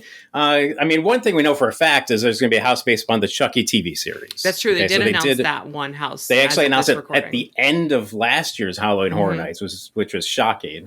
Beyond that, a house that's extremely likely to come is a house based on the Universal Monsters. You know, we've had one the last 3 years. They've been fan favorite houses. So it's extremely likely to come back. The current speculation is going to be based upon Paris. So likely to be Phantom of the Opera and or Hunchback, maybe another monster or two. Another one that has been talked about a lot is The Last of Us. The TV series has been really popular. The current rumor is it's actually going to be based upon the video game, not the TV series. Yep. Which at first sounds a little bit confusing, but I think from a practical aspect, when you're at Halloween Horror Nights, the guest experience for the house would really be the same. I was going to say, if you have a giraffe reaching its head in, people will that's from the show. No, that's from the video game. You're both exactly. Right. Yeah. So, and I mean, the advantage of it being based on the video game, not the TV series, is obviously it would probably cost Universal a good bit of money to pay for the likeness of Pedro Pascal. Oh, that's right. They don't have to do that with the video game. Yeah. So. Okay. Yeah, for sure. So I'm excited Disney for that. Just put the helmet on the whole time, and you won't know he's in there. There you go.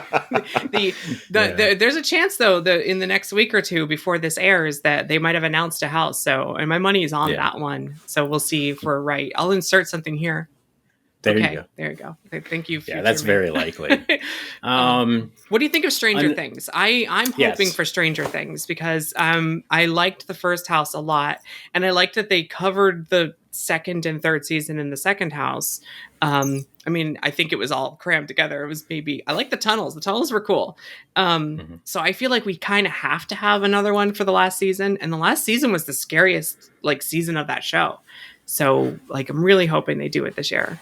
Yeah, I was kind of shocked it didn't come last year. I mean, I think personally season 4 is out of all the seasons, the season that's most suited to make a house at Halloween Horror Nights. Yeah.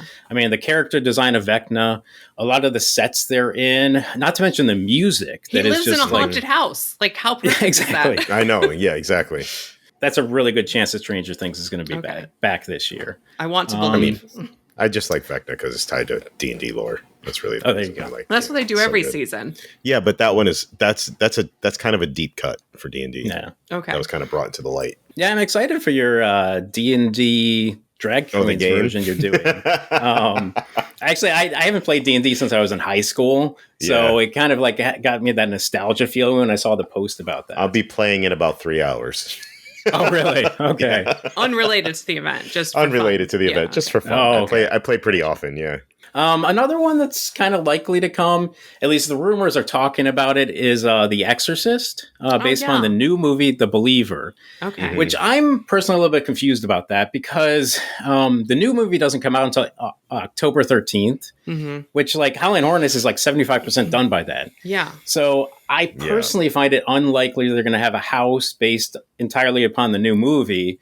Now, it's happened before, like Dracula Untold.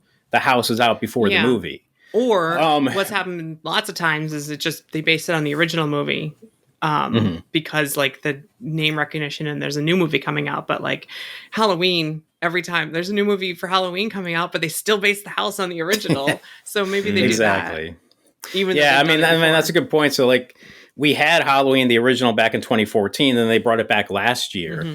I'm predicting that's what they might do with The Exorcist. They bring, because we've had The Exorcist, but bring it back, and then maybe the last scene of the house is like a teaser for the movie. There you go. Like kind of combine the two. That makes sense. That'd be cool, actually. That would actually be really cool.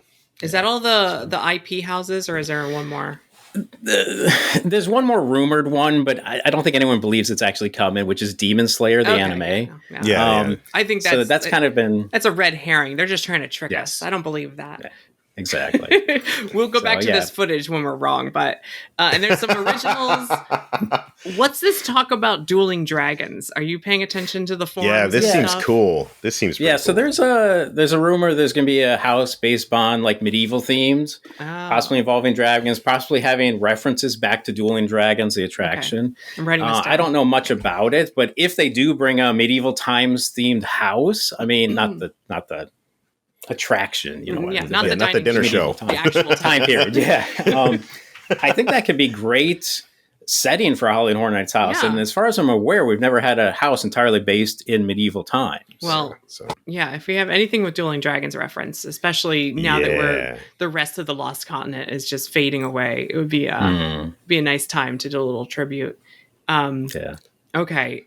Dragon's heads. There's probably some other originals, obviously, and some scare zones and stuff, but we could talk about it more as we get closer. I just wanted to see what your thoughts were. Yeah, those are my predictions for this upcoming Halloween Horror Nights. But I know you both attend. Mm-hmm. I've listened to your podcast from when you've gone in before. And actually, if you don't mind, let me turn the mic back around you. Oh boy! Okay. And maybe do like a rapid fire set of questions related to Halloween Horror Nights. Okay, so, we'll try our best.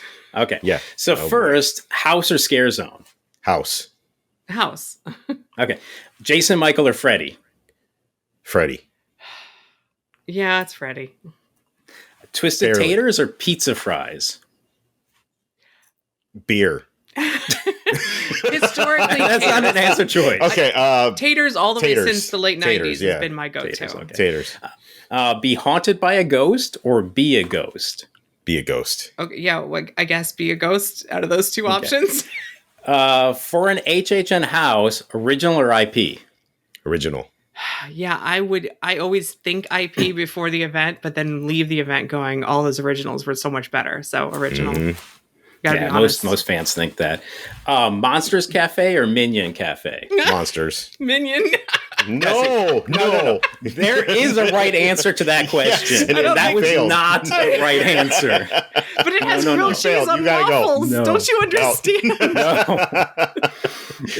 I cried the day they said they were going to close that down. But they're building a whole Monsters land over at Epic Universe. And that's amazing, but I can't go to Monsters Cafe at the end of Halloween Horror Nights and just relax in the atmosphere. It's not I mean, you can relax in the colorful yellow Minion atmosphere. That's exactly the same. We're getting banana flavored popcorn. Okay. Your argument is invalid. Now, I know you tend to do the RIP tours, but if you couldn't do the RIP tours, one night with Express or multi-night without Express? Express. I'd still go one night with Express. But I would prefer to do multi-night if we're not doing RIP. I'm not so good with the walking Express. Multiple nights, so if I can get it all done one night, I probably would be better off. I used to be the other way.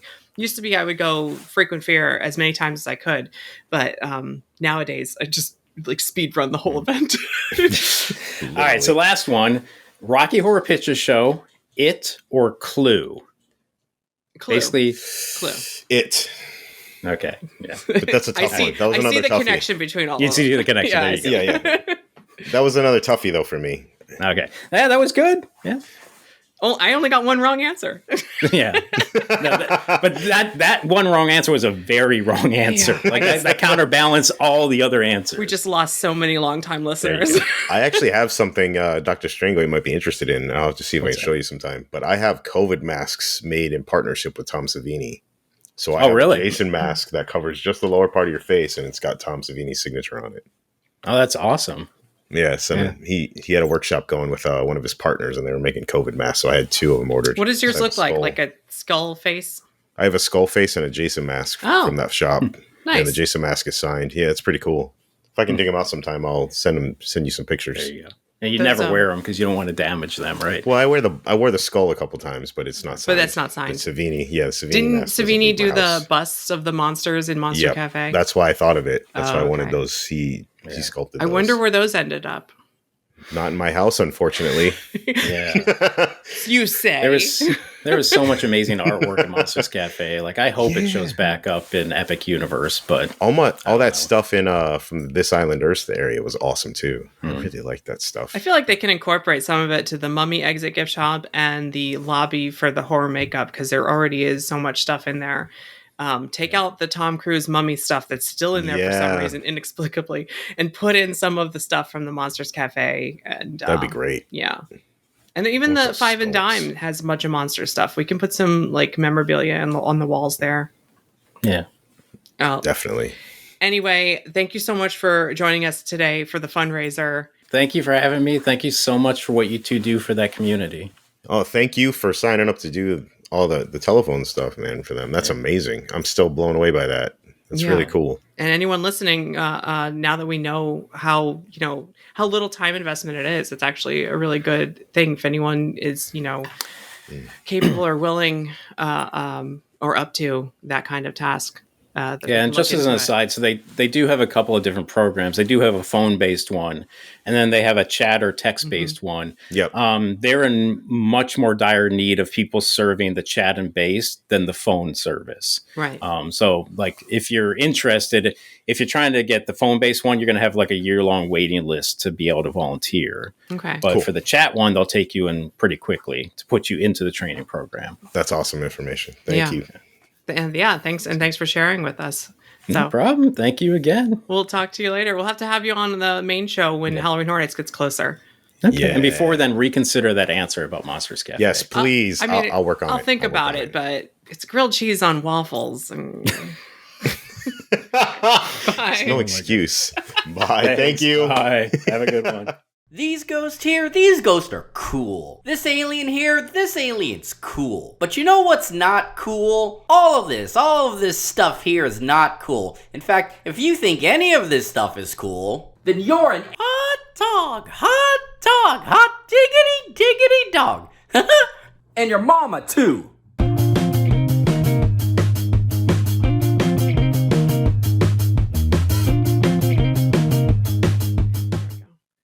Hello, we're here with Kim Hanley to talk about robots and the fundraiser and other cool stuff. Thank you for joining us. Yeah, happy to be here. Glad I could had a schedule work out enough to get me on. Yes, we've been wanting to get you on as a guest on our podcast for a long time because you do like some of the coolest things that we could possibly imagine in the theme park world.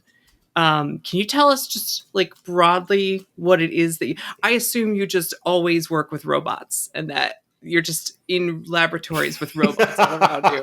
Am I off base here or? Currently no laboratories to be seen.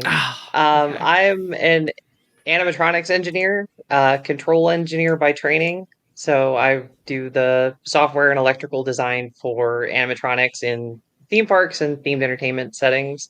I've done manufacturing robotics too prior to getting into the industry. So just robots of all kinds.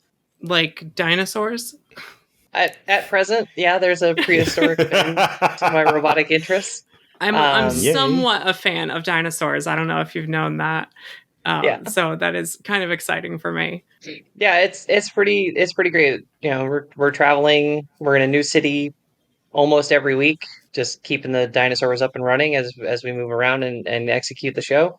It's a big change from being in the theme park every day in a fixed location and having, an office and a house, and I'm living out of hotels and working out of arenas, and it's definitely a big difference. But it's been a cool experience. That is really cool. So you're a dinosaur wrangler then? Yeah, paleo veterinarian is our preferred. That's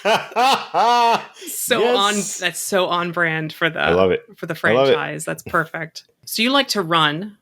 Before on we recorded, purpose? I was asking, why do you do it on purpose? Are you working toward? Is there a race coming up that you're working for? Right now, I'm getting back into my training routine. I'm getting ready to run the marathon in Quebec The tour wow. is going to overlap a marathon in Quebec in the fall.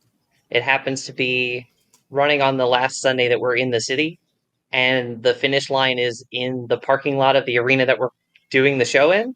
So I'm like, okay, I'm going to wake up, I'm going to go run the marathon, I'm going to finish the race, get my medal on, go walk across the parking lot into the arena, do the show, load out the show, back into the next city. And my manager I told him all this yesterday, and he's like, oh, cool. So it's like a day off for you then. And I was like, well, no, I was going to come into work. It's like, you're going to run a marathon. You're going to run 26 miles. I was like, well, 42 kilometers. We're in Canada. He's like, okay, 42 kilometers. And then you're going to come into work and load out a show, pack up 26 trailers worth of stuff. And like, no, that's just dumb. You take the day. And I was like, okay. Didn't the first person run a marathon drop dead at the end? And you're like, I'm going to go to work. It's neat though that your plans would collide in such a way that and literally in the parking lot for where you're working. So that's but that's nice of your boss to give you the day off at least, so you can recuperate. Yeah, for sure. I can't even imagine running across down the street from where I live and then working, let alone a marathon. Oh man, that's crazy. That's fun. Yeah, work in progress. Right now, yesterday I did 15. I ran from the hotel to the arena here, 15 miles there, did 2 shows, but that was it. I was I couldn't do the run back. And my manager gave me a bunch of crap for it. He's like, oh, only ran one way, huh? I guess you're just not committed to it. I was like, oh. Yes. So you've done marathons before? I've ran a few. Yeah, I did Walt Disney World Marathon, and then I've ran in a few other states, Maryland, Tennessee. I'm working through the 50 states one by one, just as I gotta get the opportunity to run. So you're gonna try to do Boston, huh? I would love to qualify for Boston someday. I don't know if I'll ever be fast enough, but some friends of mine just did that. I don't understand you people that run. It's just weird to me. If you see me running, don't even look behind me. Just run the same direction. That's all I'm saying. There's a reason I'm running. Just make sure I don't get tripped, right? This year, the fundraiser is all about togetherness, unity and all that stuff. So we're just wondering, why do you think it's so important right now for the LGBTQ community and allies and everybody to be together? For anyone who's been in this position of having to fight for their rights, to protect their rights, once you're in a position where you've got them, it's easy to feel that sense of self-preservation of okay, I got mine, and now if I just stand over here in the corner and don't make any noise, no one will remember that they can take them back away from me again. So, some of that pushback from within the LGBT of wanting to just sort of blend into the crowd. Okay, we got marriage equality, and we've got this and this other thing, and everything's fine, and everybody likes us, and we can win awards and be on TV and all that. But as long as we just don't make any waves, no one will remember that was only within the last 10 years, and all of that's erasable again. But it's fine. We're all happy on the same team. So for some people it's deliberate. For other people, it's not a deliberate attempt to pull the ladder up behind them. It's just a fear reaction of if I just don't pay any attention to the fact that the ladder is coming up as I climb, it's fine. I just don't make waves, don't make noise. But we have to. You have to understand that the ladder can get cut above you just as easily as it can get cut under you. The way that I kind of frame it for myself is, as a binary trans person, I have the luxury, the privilege of not having to assert my gender, right? When I walk into a room, when I meet people for the first time, they gender me correctly by default because I am perceived as the woman that I am. For non-binary people, they don't have that. They have to actively assert my pronouns are they, them, or he, they, or she, or a neopronoun if they use them. They have to assert that because how they're default perceived, even if they're androgynous, isn't necessarily how they want to be perceived or need to be perceived to be who they are. So the way that I need to step up for them is the way that other people need to step up for me and them, and it all builds up together. And, as I help the people under me and the people above me help me, we all pull together, and it becomes momentum that builds as a group, as a wave, it gets bigger and bigger, and then it becomes a force that can push back against everything that's pushing down from above us. Being a united front, even if we're not all 100% on the same page on everything, is vital to making sure that we don't see the ladder cut above all of us instead of just cut under one or two of us. And we can't let them take an inch for anyone. Otherwise, we could all lose everything. Yeah, we're all in it together more so than I think people want to admit, because there's that sense of like, well, no, but I'm okay. I'm fine over here. If I just, it's like, but no, it's not. We're all in it. We're all, whether we want to be or not. Well, yeah, well said. Because an attack on trans rights is an attack on gender nonconformity. And there was someone saying that we shouldn't let women wear pants, and I was like, "Are we really going that far? That's where it's headed, really." So we need to push back against any narrative that takes away anyone's rights, or we could all lose everything. Mm-hmm. They always go in inches. It's like the old frog in boiling water kind of thing. That scenario. It's the way it goes. Yeah, in my opinion. And it's all like, from a legal standpoint, it's all precedent. They pass, a law, and then that becomes justification for another law, and then that becomes justification for another. And it's like, well, these other 3 laws were okay, so why isn't this one over here with the similar premise, different topic, also okay? And it builds and builds and builds. That's why undermining legal precedent in our favor is just as traumatic as them establishing legal precedent against us. Is it everything that's stacked over top of it over the years then starts to crumble under the shaky foundation. Yeah. That's why we're trying to do as best we can with something like this, and raising money for the Trevor Project, because we're trying to let younger generation know that, we're there for them. It's the least we can do, while also trying to push back against everything that's going wrong. Ultimately, love will win, I think. We just have to get through what is probably the hardest part of this. Get over this hump, and then I think the younger generation knows that this is ridiculous, and that let people just be people. So it's good to see the younger generation. It's like they're fired up, and I'm super proud of them for doing that. It's fun to watch them. Unfortunately, have to do it, but it's fun to watch them to do it, because like I said, the best word I can think of is I'm proud of them for doing it. I think the future will be good. We just have to get through the present. Yeah. Well, thank you, Kim, for joining us today. And we'll have to get you on a normal podcast so we can talk more about nerdy theme park stuff. Yeah. Oh, for sure. Yeah, anytime that we could line up the schedules, I'd be more than happy. Awesome. Okay, same question now, but do it with Terminators and robots. I'm just kidding. Bye. Bye, Kim. To those in the LGBTQIA+ community, you make the world a better place by being you. And I'm sorry that the world is trying to convince you otherwise. I'm sorry that the love you have to give isn't being seen as the gift that it is. But I do want you to know that you have friends. And as awful as it is, after the storm comes the rainbows, right? We're here with Jalen Harvey of a podcast for all things but mostly Disney. And the e-ticket report. And the e-ticket report. All right, give me my rap sheet. If you're going to do this, talk to me nice. Do it right. Come on.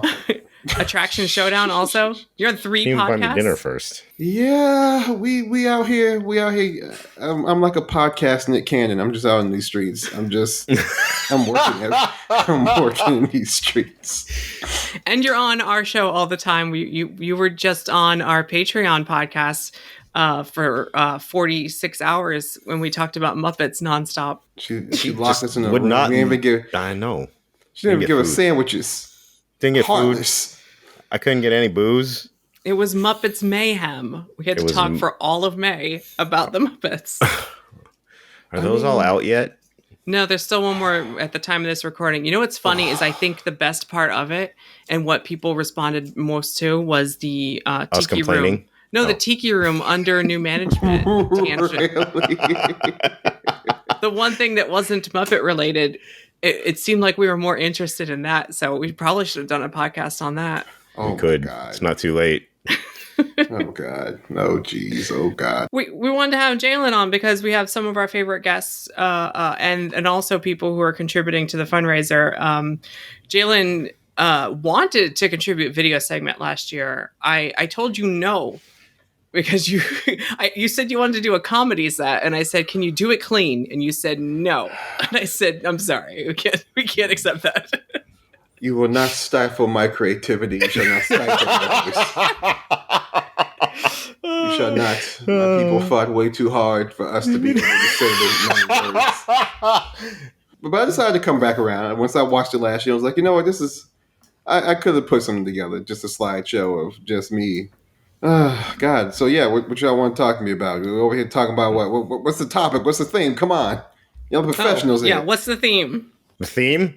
Oh, you want a serious question now, Jalen? All right, so we've been talking... I want to play Zelda if I'm being real with you. Come on, let's... All right, well then I won't ask. Tears of the Kingdom out now. Nintendo isn't paying me to say this. Get out of here! But they don't need you to white knight for them. Get out of here! All right, dude. So this whole thing we've been talking about, like being together in unity, and why like allies, LGBTQ, everybody needs to come together for this stuff right now. Like being harmonious. I see. Add that to the repertoire of words. So why do you think it's important for all of us to come together right now? Oh, well, I mean, one, it's because evil is out there in these streets constantly. It's getting to the point where it's like every day you hear about somebody or something trying to hurt just everybody. Oh my God, if you're just everybody. I'm sick of my friends having to go through all of this crap to just live and exist. I'm sick of doing this as descendants of, I like to call old school minorities. Like, it's one of these things where we have to band together and we have to look after one another, and we need to truly be allies and have each other's backs for our set problems, because if we are fragmented, if they break us apart, they are going to take us down one by one, as you can see. I think right now, in my home state that I love so much, and I hate when people talk mad crap about us, and then this stuff is happening, and makes it seem like everybody down here doesn't care, which is a lie. There's people down here who really want to look after one another and just want to live their life as regular, normal human beings and have a bit of freedom. Isn't that what this is all about? Yeah. Life, pursuit of freedom, happiness, whatever the heck they say at the end of American Adventure. Like, yo, I just want to be able to hang out with my friends and chill out without having to have somebody thinking our existence is immoral, which is nobody in this world is born to be alone. And we gotta band together and take care of each other, because they ain't gonna take care of us. Yeah, you make a good point about Florida, because every time any news comes out of Florida that's not great, there's always someone in the comments online with the gif of Bugs Bunny cutting Florida off. And it's like, it was funny the first few thousand times, but, there's good people here, and we deserve to live and fight for our rights just as much as anyone else. I'm standing fine. My great grandparents are born here. My great grandparents are born here. My great grandparents are born here. I am a Florida native. And just recently I went to the place where my family originated from in northern Florida, and just the things that they had to endure, and just hearing my grandmother talk about really sucked.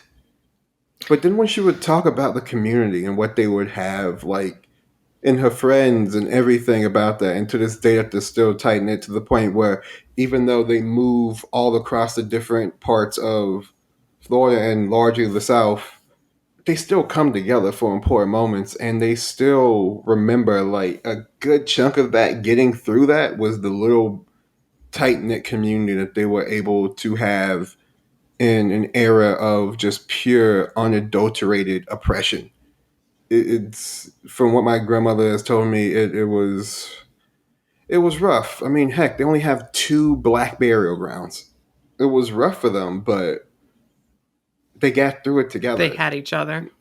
Yeah, they had each other, and that's really all we need. People ask sometimes, what can we do as allies to help? And, all I ask is that, like, if you see something that's not polite, call it out. Don't just let it go. And I mean anything, a bad joke amongst friends or family, or complaining about certain types of people at the dinner table. Don't just ignore it because you don't want to have an argument with someone, because that's what happens. It's a slippery slope of letting things slide because it doesn't affect you personally. And then next thing you know, terrible things are happening to people who aren't like you, and you thought it was wrong, but you just let it happen. So call it out. And we have to have each other's backs. Yeah. Damn. Oh, you got a PG word in. I'll let that one slide. That was good, Jalen. I like that. That was good. Yeah. There's more important things going on than just yelling about whether or not barges should be in the middle of World Showcase or... I don't know. That's pretty important. I'm just kidding. What's going to happen with the multi-$1,000 a 2-night Star Cruiser experience? What was going to go on with that? Like, there's real things. That is also important, and discussing that is important, but also doing what we can to try to counteract the bad in the world is important too. Look, honestly though, if arguing about barges in Epcot is going to keep your mind off some things for 5 minutes, then have that argument. If it's fun and you're laughing while you're doing it with your friends, you know what I'm saying? Whatever gets your mind off things. Yeah, that's the only joy I have in this world. Let me have it. So go nuts. Jeez. That's what I say. But hey. Anyway, Jalen, thank you so much for joining us on this very special episode. This is going to be live. This afternoon special. I was going to say this is going to be posted after school. After school special, yeah. Well, technically, you're right. School ends in like a week.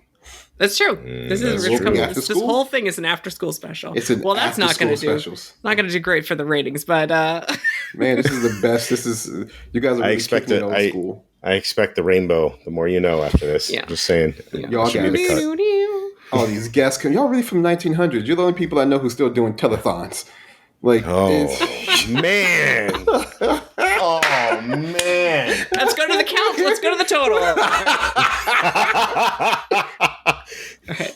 Thanks, Jalen. Bye-bye. Bye. Thanks, man. Love you, brother. Bye. Hey, theme park Twitter family. It's me, John Sebastian. I'm happy to have an opportunity to thank all of you for helping support this important fundraiser. I think whether you're a member of the LGBTQIA plus community or literally anyone else on this planet, you know what it's like to feel alone, or that maybe this world wasn't meant for you. And that's simply not true. Sometimes you need somebody to reach out to who has no personal stake or skin in the game, so that you know that their desire for you to live is not rooted in the fact that they're connected to you. You're part of a world that wants you to live in it. That's why Trevor Project is so important. I used to work in a building with one of their centers in it, and some of the folks there shared such beautiful stories. And all of those stories deserve to continue long enough to find a happy ending. So thank you, Trevor Project, Park Stop, and everyone else supporting the Stop the Hate fundraiser. You have no idea the magnitude of change that you're making in the world and the people that you're helping. And it's a beautiful thing, and I think it's needed more, now more than ever. So thanks. Hi, I'm Sky, and I just wanted to say that we are at our strongest when we're together. And as a wise man once said, hate is always foolish, and love is always wise. Why, yes, I did just quote Doctor Who at you. I think we should make this one intentionally cheesy. I think it'd be funny. Okay. Hey, do you know what D&D is? What? No, I've never heard of it before. It's a tabletop game. We're going to play it virtually live. It's going to be great. Wait, are the dice virtual? Yes, the table's virtual too. And so are our character sheets. Wait, but randomization throughout technology cannot fully be randomized because of the ability for chaos in computers to not exist. D&D Beyond does not use randomization. They actually use physics, and you roll the dice, and it uses physics to decide what happens. Wait, this is a side conversation. We need to talk about this off the air, because that's actually really interesting. Yeah, that's what they do for real. I watched my die. I watched one of my die go to tip, bounced off another die, and roll. They actually use physics on that. That's neat. It's really cool. Okay, wait. Are we doing a Dungeons and Dragons event? Is that what you're saying? Yeah, I thought it would be kind of fun. So I put together a game. We got some of the people we interviewed, like my friend Mike, who's going to talk to us next, is going to DM. Let's go to that interview for all of the details. Yay!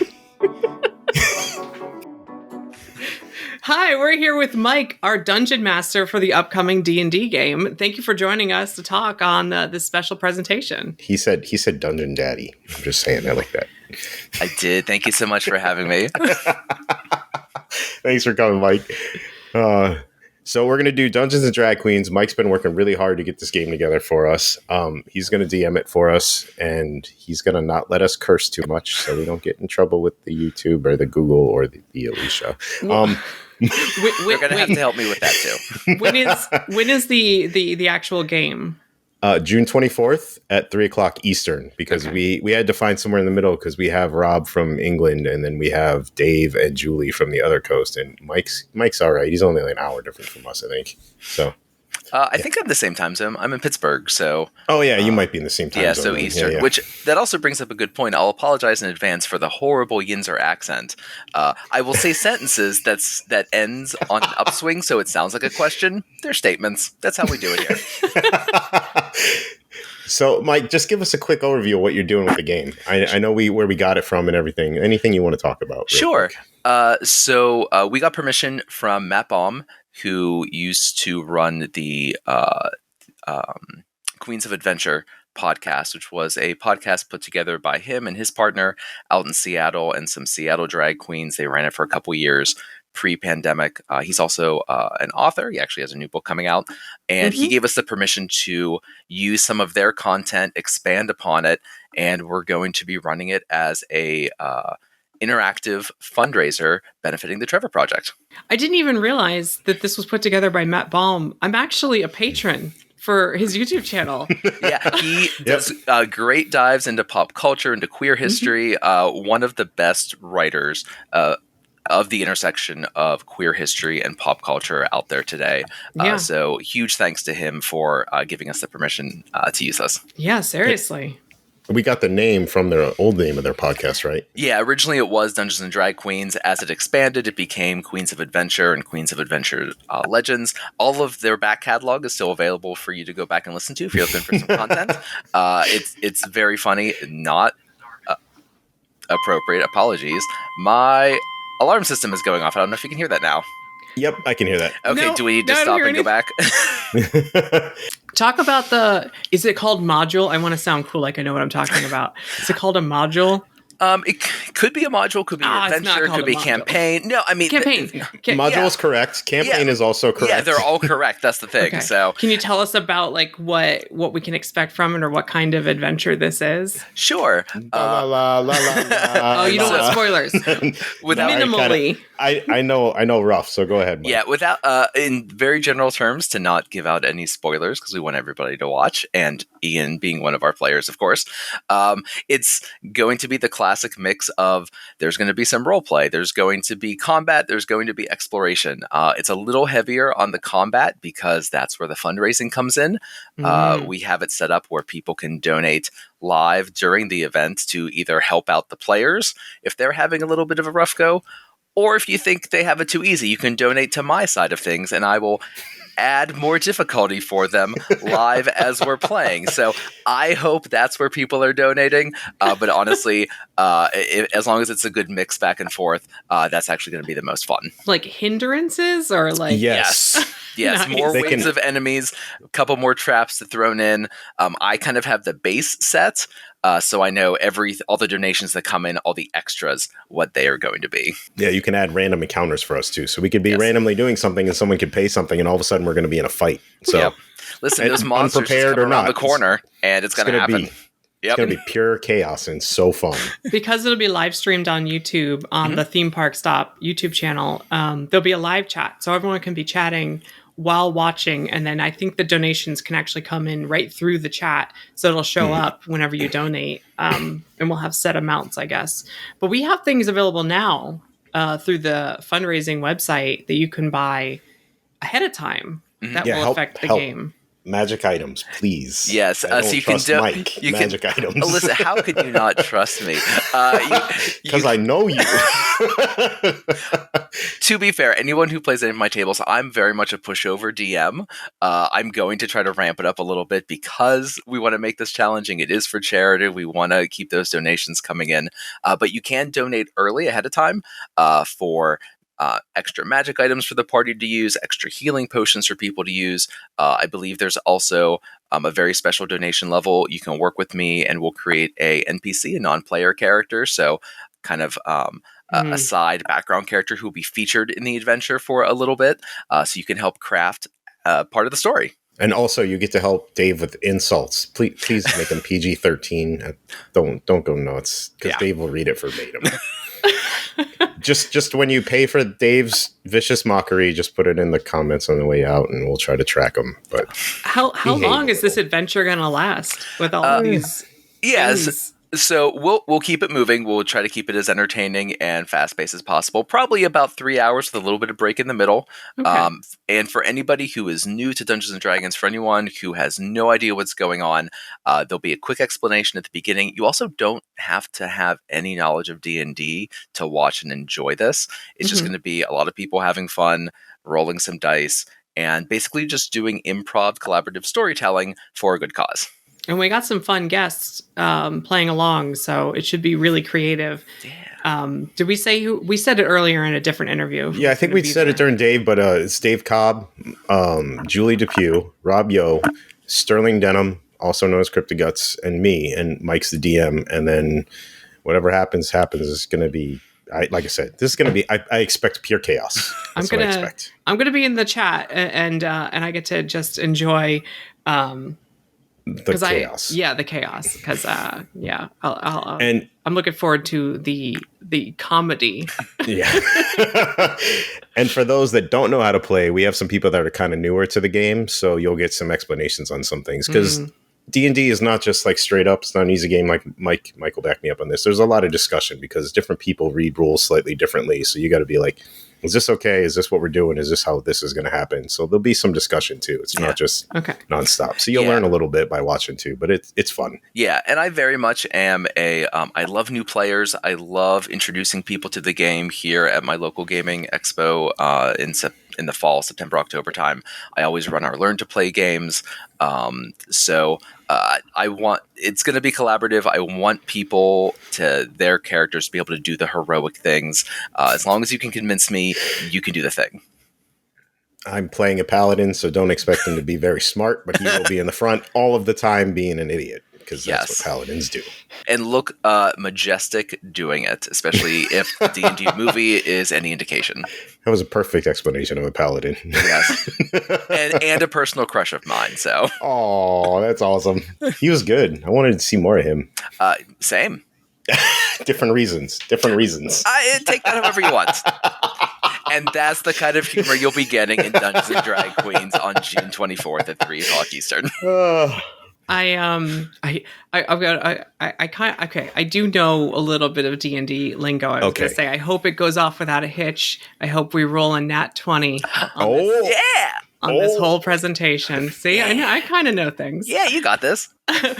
Before we wrap up, though, Mike, we wanted to ask, we've been asking everyone, what does togetherness mean to you? Unity between LGBTQ and allies, especially this month during Pride Month. What does it mean to you? Oh, that's actually a really good question. Earlier today at work, I was helping our diversity and inclusion committee put the final details on our Pride celebrations. And so I work at a business-to-business law firm, and for us, being allies in the community has always been really important. And coming from the manufacturing world to the legal side, that's actually really nice to see. And at least here in Pennsylvania, there's been some push for the companies and the business side of things really embracing and doing their best to kind of reinforce queer initiatives and ally initiatives that I wish that we could kind of export and share to a lot of the other states. Not to say that Pennsylvania is perfect. We are far from it. But at least to me personally, it's the found family for sure. That's such an important concept to me. Mm-hmm. The idea that you can pick your family. You can pick who you're with, and you find the things that are for you and are for everybody. At the top of the game, part of my opening spiel is how D&D is for everyone. Full stop. There are no exceptions to that. And I just hope everybody remembers that and takes that into their own lives as well. Yeah, I wish everything was for everyone. Yeah. If life was for everyone, life would be better. Yeah. And just to be clear, too, the D&D community in general, obviously there's always nooks and crannies of bad things everywhere, but in general, it's very accepting, even down to pronouns. It's pretty awesome, even on Discords, everything. I've never run into anything, and it's usually where the more fun, weird people are that I enjoy, that are my people. Yeah. So it's very open community, and almost everybody that's really into it for real will tell you it's for everybody. So. Yeah. Well, we thank you, Mike, for joining us and giving us a little sneak preview of what we can expect in just a few weeks. So everyone mark your calendars. It's going to be a lot of fun. This is the dude that played a game with me and turned himself into a frozen turkey so we could bowl him. Okay? I'm just saying. I had to wild shape into a frozen butterball. It had to be done. It's dedication right there. Oh, man. Thanks, you. Thanks, Mike. Theme parks, and in my case especially haunted houses, are such a great supportive place to find out who you are and express yourself. And they prove that when we work together, there's nothing to be afraid of. Please give to the Trevor Project. Because when we stand together, love wins. Together, we can make a world of difference. We are stronger when we are together. Together, we can make a difference. You're looking good today, by the way. Nice shades. Together, we can make a difference. That's going to do it for our video presentation for the Park Stop Stop Hate Fundraiser 2023.